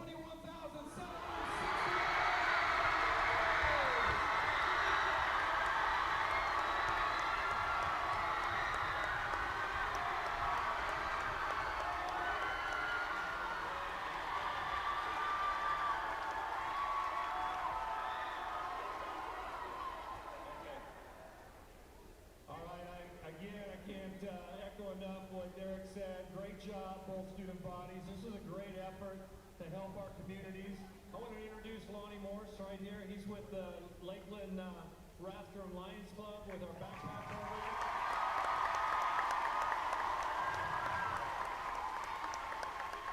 And then our ASB president, Jenna Cobell, right here. And then we got our student body president, our senior president right here.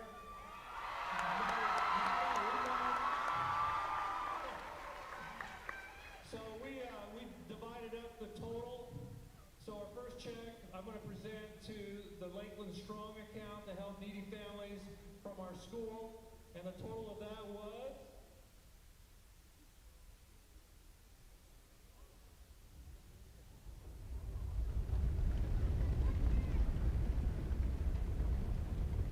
$6,620.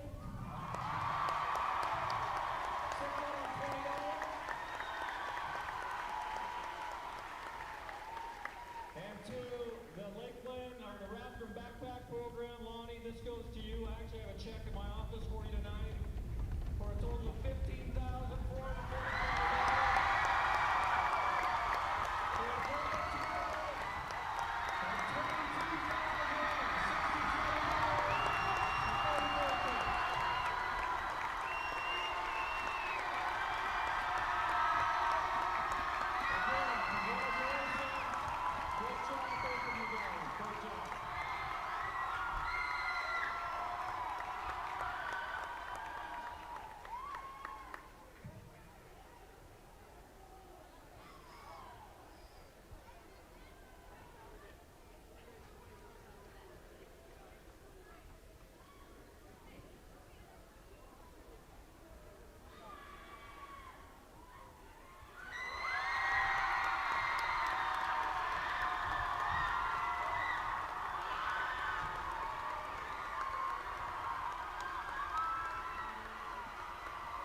And that will conclude our halftime presentations. We will now go into a short break, and we'll see you at the start of the second half.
And welcome back to today's matchup between the Sandpoint Bulldogs and the Lakeland Hawks in the biggest game of the year, Battle for the Paddle.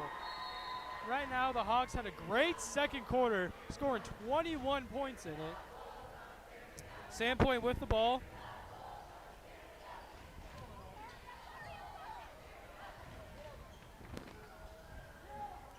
Lane with the ball. And the ball will go to Lakeland.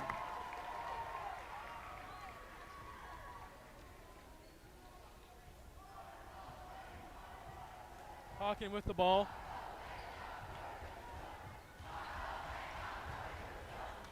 Alden on the free throw line. Passes out to Roth. Roth for three. No good. Rebound Butler. It'll be Sandpoint's ball. So what do you think Sandpoint has to do in the second half to be able to come back in this game? It's honestly, like I said earlier, just getting one shot. One shot can determine how you come back in a game. It can give you the momentum, like what the Hawks have done. They've gotten one shot, and it's pretty much just driven their momentum since then. So they just need to get one defensive stop, and I think just scoring is their biggest key to coming back in the game. Lee lost the ball, passes it out to Lane. Vandenberg for three, no good. Roth with the rebound.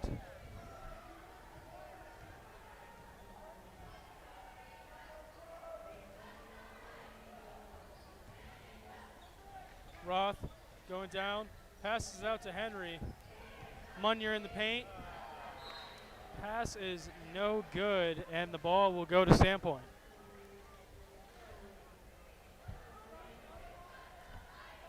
Adding on to what I said earlier, the Hawks had a tremendous second quarter, making almost every shot they had and causing tons of turnovers from Sandpoint.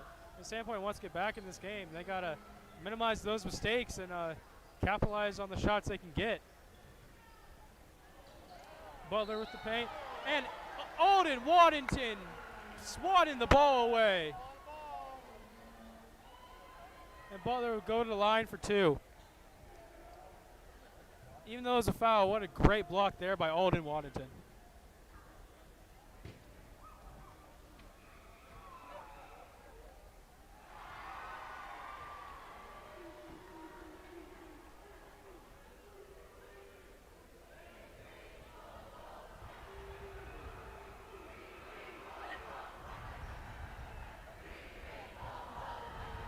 Aldenton with the rebound.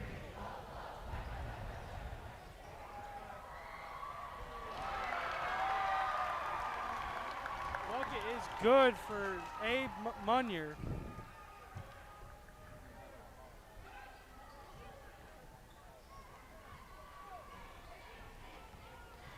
Lane with the ball.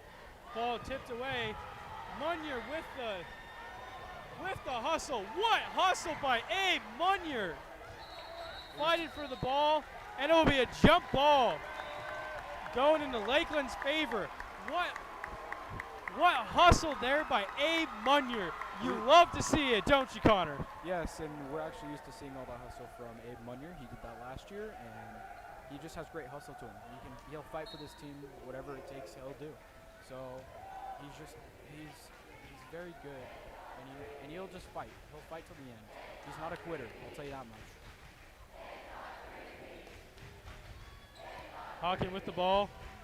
Almost tipped away by Lane. Alden in the paint. Passes out to Roth. Roth goes down. Shoots a floater. No good. Rebound Butler. And a foul is called on Abe Munier over the back. And it will be Sandpoint's ball. That's two fouls already on Lakeland in the first 3 minutes of this second half. Lee with the ball, going down in the paint. No good, and he will go to the line for two.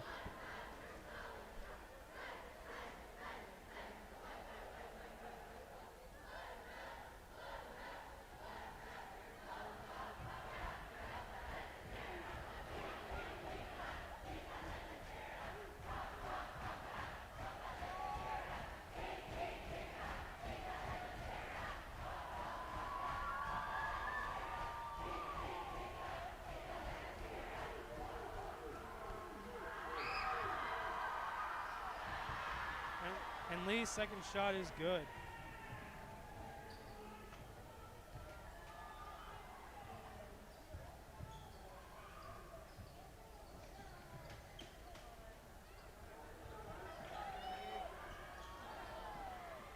Shot no good, rebounded by Lane. Lane with the ball, passes out to Vandenberg. Sandpoint doing a good job passing the rock around.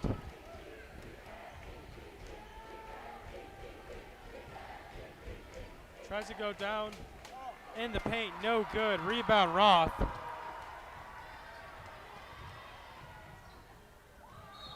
And Henry gets the foul and one.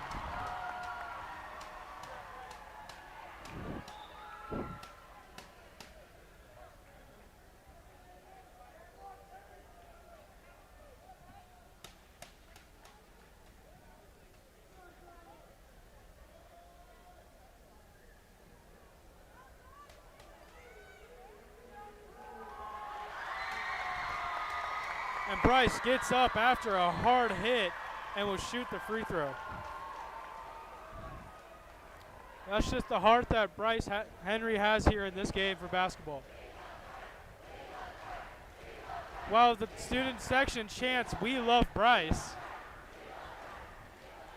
showing his courage and no fear of going down into the paint and scoring the hard layup.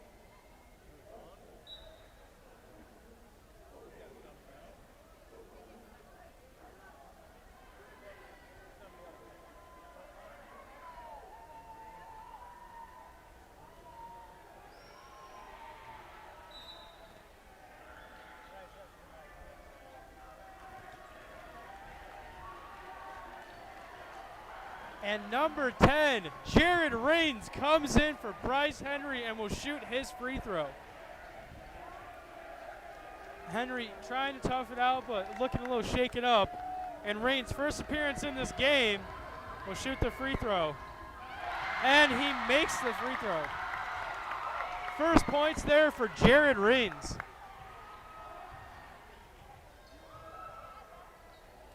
Child for three.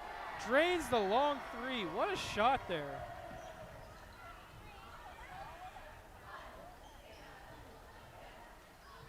Rains with the ball, passes down to Munier. Roth passes it to Waddington. Waddington tries to make a play in the paint. And it'll be a jump ball, and it will go to Sandpoint.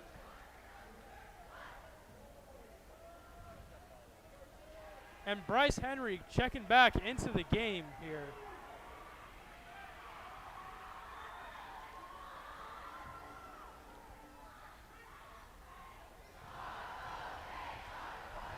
Sandpoint with the ball. Heavily guarded by Hawken. Going down in the paint. And it is no good. Rebound Munier. Henry passes it to Munier. A visible frustration there by Hawken after the costly turnover. It'll be Sandpoint's ball.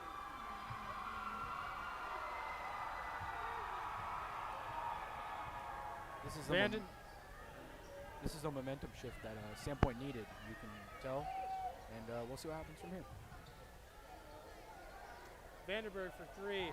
No good. Rebound Lee. Passes out to Eldridge. Eldridge drains the three. Two back-to-back threes for Sandpoint.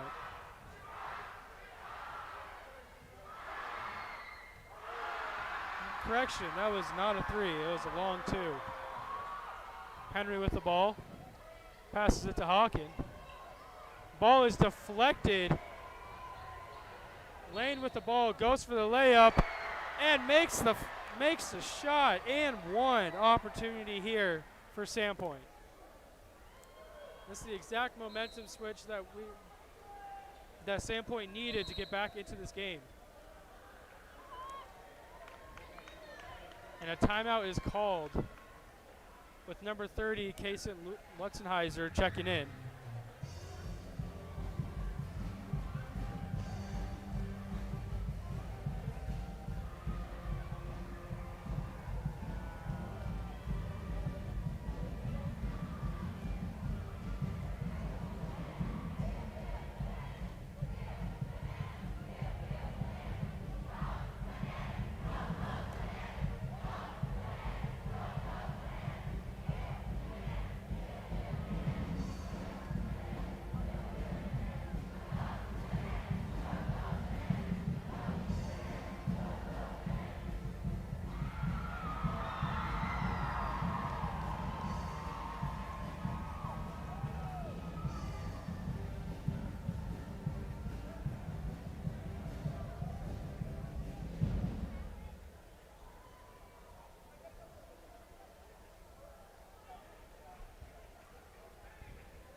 End of timeout, and number 24, Randy Lane, will attempt his free throw after the and one call.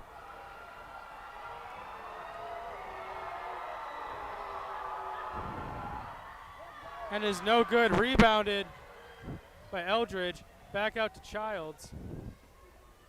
Eldridge makes the shot.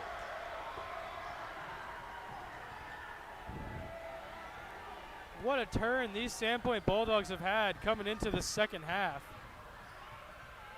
After seeming dead in the water, they've come back up to get some air.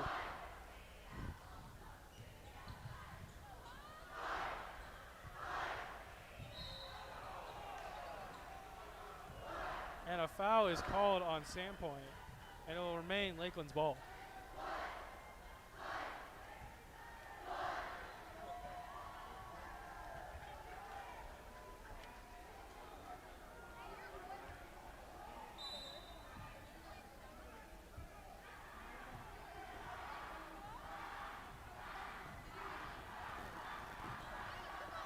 Hawking with the ball, passes it to Roth. Munier in the paint, and Munier is fouled.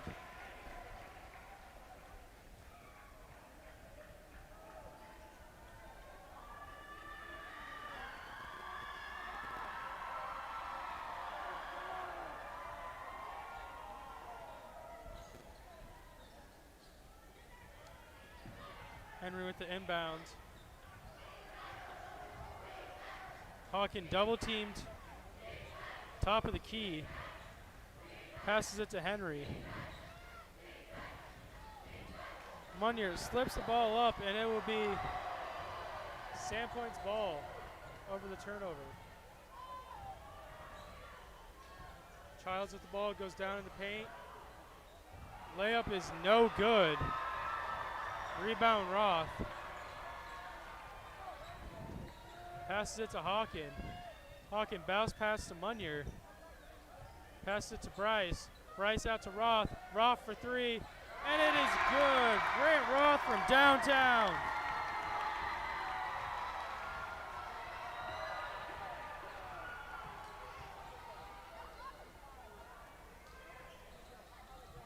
Childs with the ball on top of the key. Goes down to Vanderberg. And a foul is called on Lakeland, and it will be Sandpoint's ball.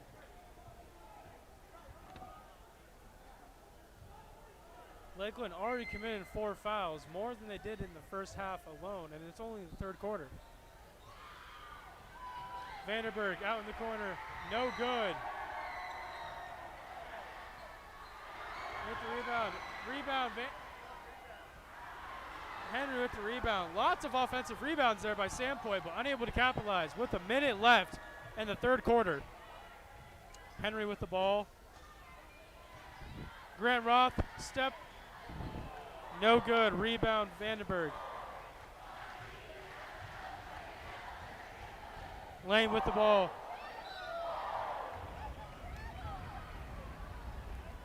Tries to go down in the paint for a layup, but is called. Henry called for a foul, and he will attempt 2 free throws.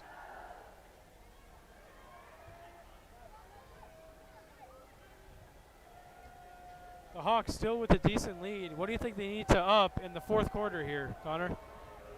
Stay out of foul trouble. Just quit fouling. Fouling, well, like we talked about early in the game for Sandpoint, was fouling will not help you, especially in the fourth quarter when it's a close game like this. And it's showing that when you foul, you know, it's getting them to the line. It's getting Sandpoint to the line. So the Hawks need to stop fouling and just play smart. Don't do it too much. Just play smart and not foul. During the free throw attempt, number 23, Josh Hogue, checks into the game. And the and one play is called. Sandpoint has the opportunity to make it a 3-point play.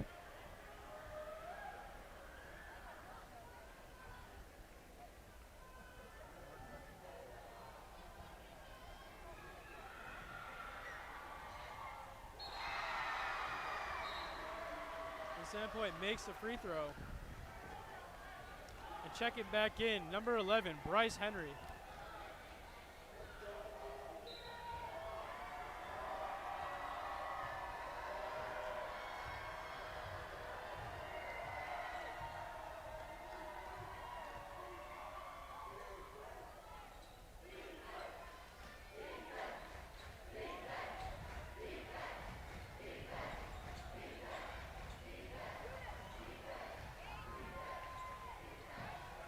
Catch and shoot. Bryce Henry drains the three. Time expires here in the third quarter, and the crowd's going wild for Bryce Henry as he drains the final second three.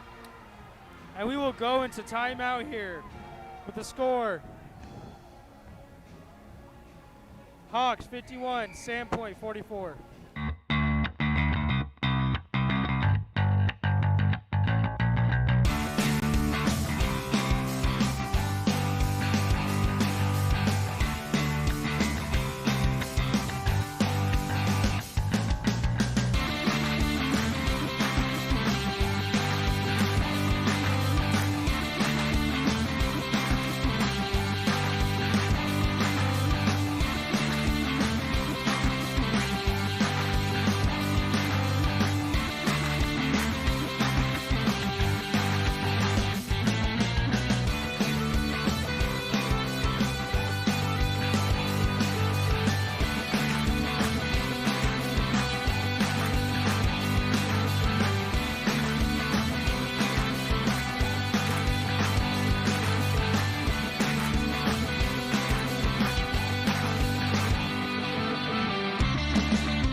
Back for the final quarter of this huge battle for the paddle game between the Lakeland Hawks and the Sandpoint Bulldogs.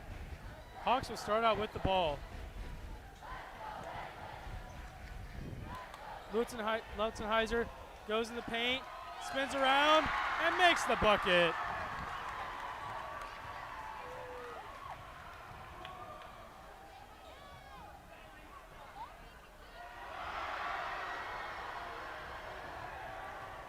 Sandpoint with the bucket.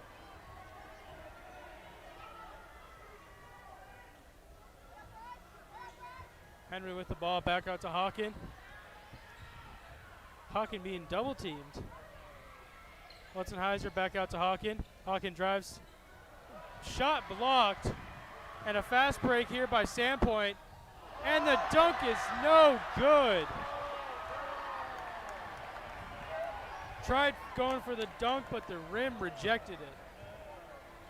Henry with the ball, passes to Lutzenheiser. With the, oh, no good. In and out of the rim.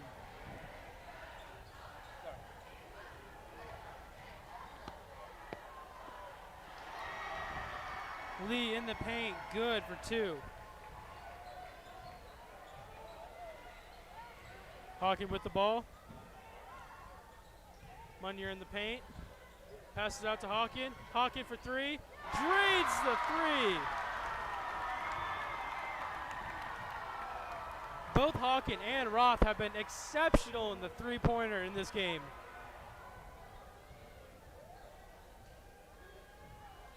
And Lakeland doing a great job spreading the ball out, having more than 4 players with double-digit points in this game.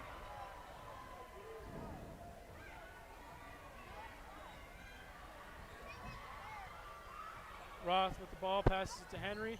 Hawken goes, passes to Lutzenheiser. Being double teamed. And the pass is stolen by Randy Lane of Bulldogs. And he'll attempt to go into the paint, but it's no good. Roth in the fast break. Hustle play by Roth. Pass, oh, no look pass attempt. And the ball will be turned over, Sandpoint's ball.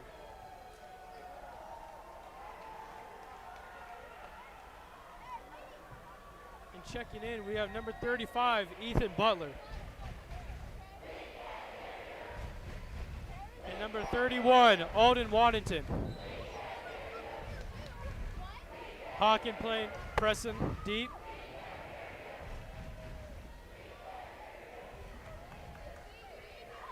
Butler in the paint, passes it out, goes to the corner, thinks about a shot, decides not to. Pass the ball up to Eldridge. Eldridge hop step, passes it to Dickinson. Eldridge passing it to the senior Butler.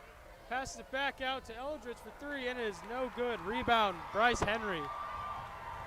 With 5 minutes left in this game, it could be anyone's game now. Munyer in the paint.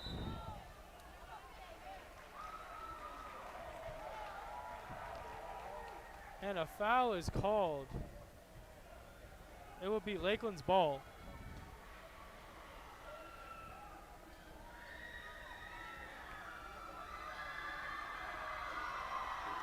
Roth shoots the three and drains the three. Roth shooting lights out today, scoring 13 points so far in this game. And the ball comes back to Lakeland over the turnover. And timeout is called. Lakeland crowd hyped as ever with a 9-point lead with less than 5 minutes left in the fourth quarter.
At the end of that timeout, it will be Lakeland's ball.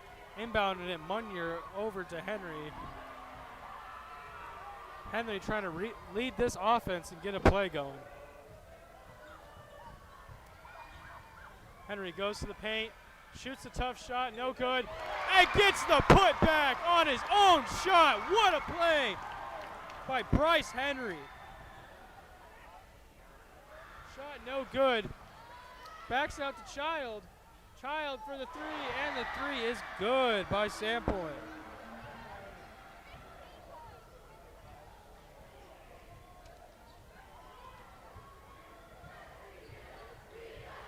Parker's Child with 15 points so far in this game. Hawking with the ball, trying to find an outlet to pass it. Gives it to Roth. Hawking with the ball.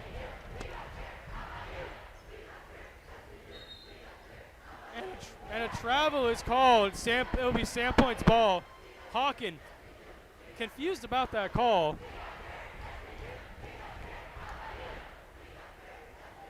And it'll be Sandpoint's ball here.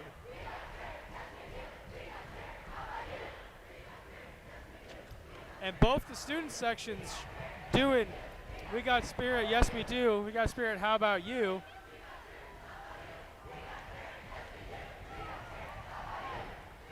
Shot was no good by Sandpoint. Henry goes up for the layup and makes the bucket. Through the tough contact. Henry just dominated every time he goes down in the paint for a layup. And as he's hyping up the crowd,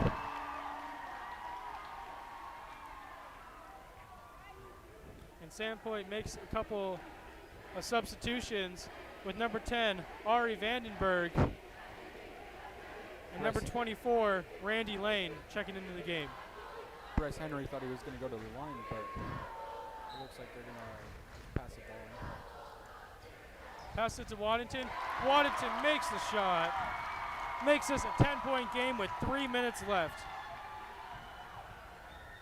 Oh, Hawkins strips the ball. goes up for the layup, and Bryce for the putback. Waddington with the rebound, and then makes the shot. What a quick turn there for the Hawks.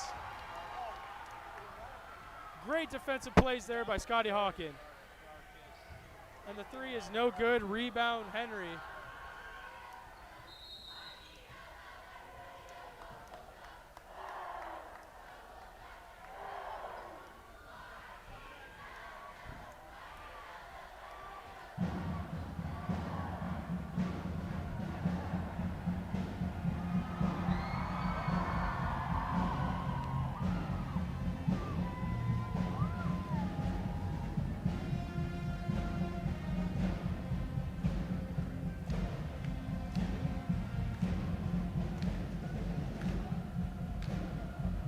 Timeout called. Hawks with a 12-point lead here with less than 3 minutes to go in the fourth quarter.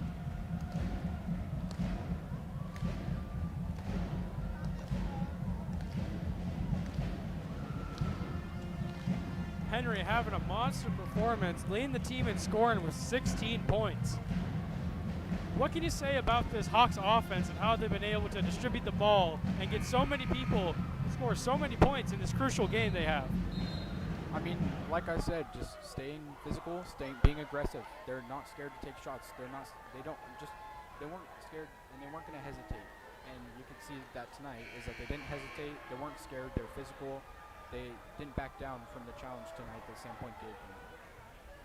And these Hawks are definitely doing good. Not scared of passing the ball around, playing very selfish basketball here. Letting all the teammates get some points and help them win this game, which is crucial for their ranking in the 4A Inland Tournament. Yeah, it's crucial for both teams, but I mean, it's still anybody's game right now. There's still a lot of time, and we'll see what happens. Oh, Henry almost with the tough bucket. Rebound by Lee. Correction, Eldridge.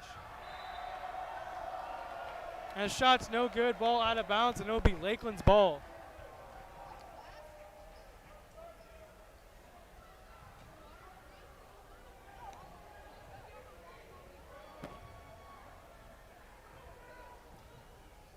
Henry with the ball, being double teamed. Bounce pass by Hawkin. Alden Waddington goes in the paint. Shot blocked, and it will become Sandpoint's ball with 2 minutes left. Oh, and he loses possession. Bryce Henry goes down and goes for the layup. What a steal and what a play there by Bryce Henry. Bryce Henry's been the biggest key this game, having 18 points. That's really impressive against a Sandpoint team. Rebound Henry. Lakeland just trying to waste the clock out here.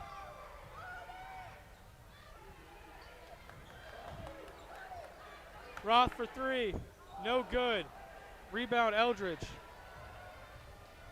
Gives it to Lee, goes for the layup, no good. Rebound Roth.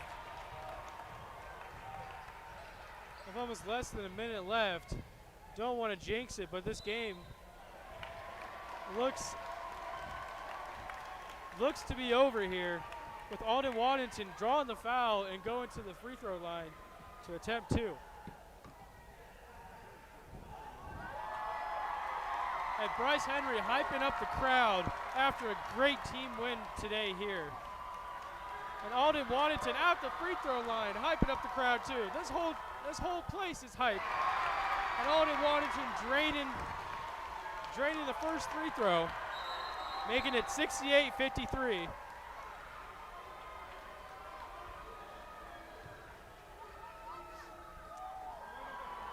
And Alden Waddington hyping the crowd up again. Just a charismatic player he is. And makes the score 69 points to 53.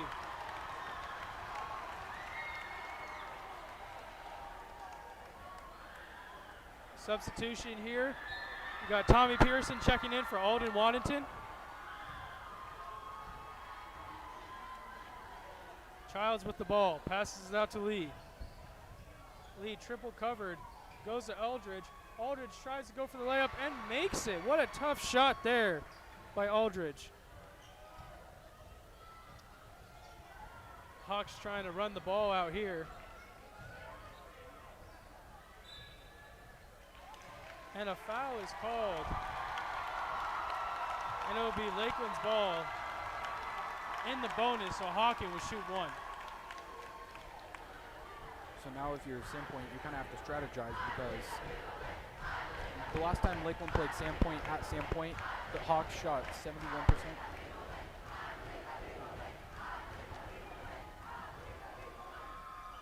Hawking misses a free throw. Pearson with the rebound, goes for the layup and is swatted and draws the foul. And Tommy Pearson, the whole stadium hyped, and he will go to the line to shoot for two. But like I was saying, they shot 71% the last time they played Sandpoint at Sandpoint. So now you got to strategize somehow because 71% is pretty good. Sandpoint is still in it. And Tommy Pearson taking an interesting strategy and makes his first shot of the game. Score.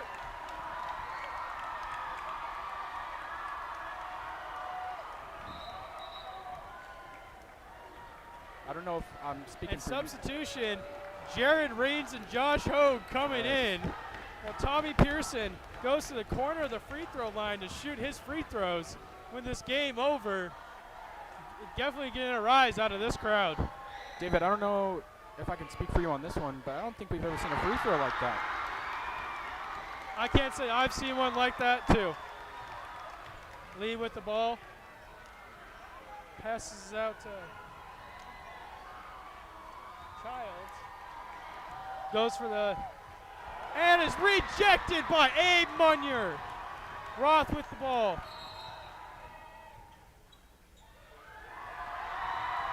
And Bryce Henry hyping up this crowd. Timeout called.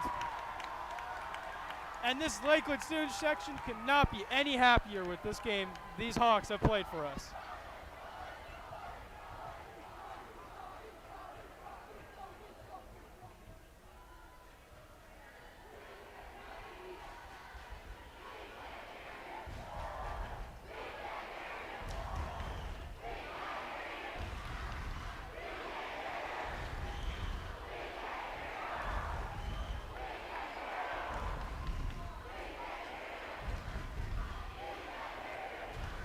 More substitutions coming in. We have Colin Cameron coming in. Also, number 35, Nolan Anderson.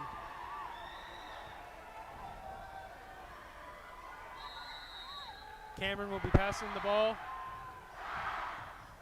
Passes it to Pearson. Jared gets the, Raines gets the shot.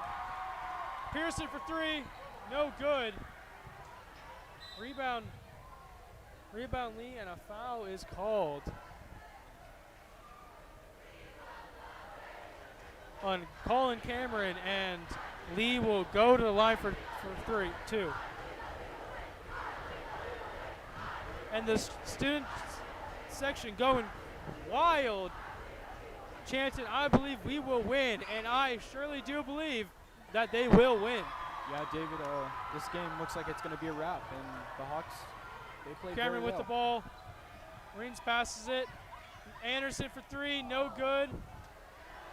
Rebound by Sandpoint.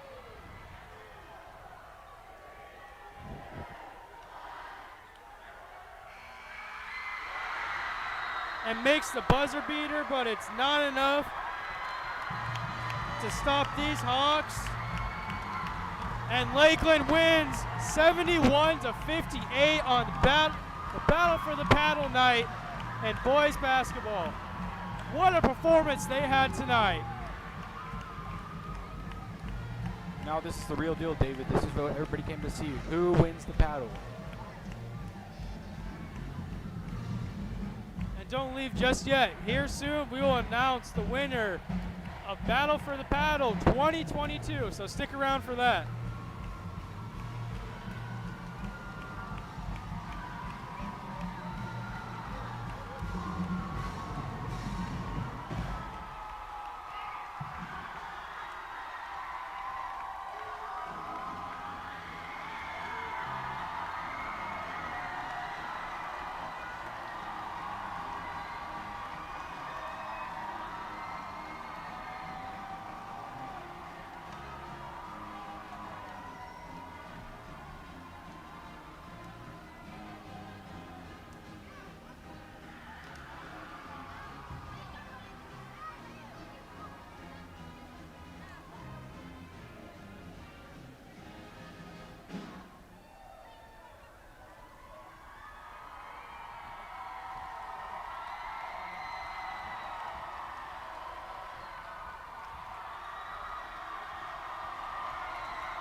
And here is Mr. Derrick to announce the 2022 Battle for the Paddle winner.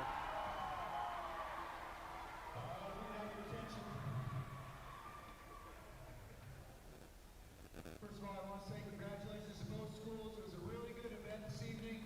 The spirit at both places is unbelievable. Please give yourselves a round of applause.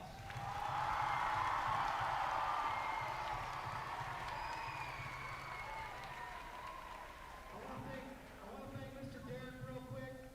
The battle for the paddle is definitely back. Great job, both schools.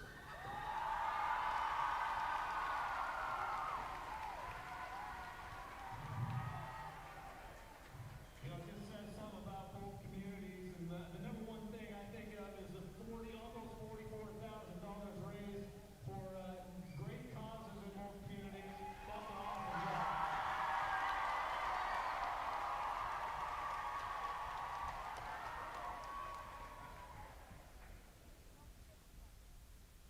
All right, this is the time. Here we go, David. Let's see who wins. And the winner, the 2022 Battle for the Paddle, for the fourth straight year, Lakeland. Woo! Lakeland wins! Lakeland they wins. three-peat! What a day! What a day for Lakeland! As the student section crowds the court and their victorious win here at Lakeland. What a day! What an emotional day for all these students and all these players. We thank you so much for watching our broadcast. I'm David Tesh with my colleague Connor Mulligan, and we hope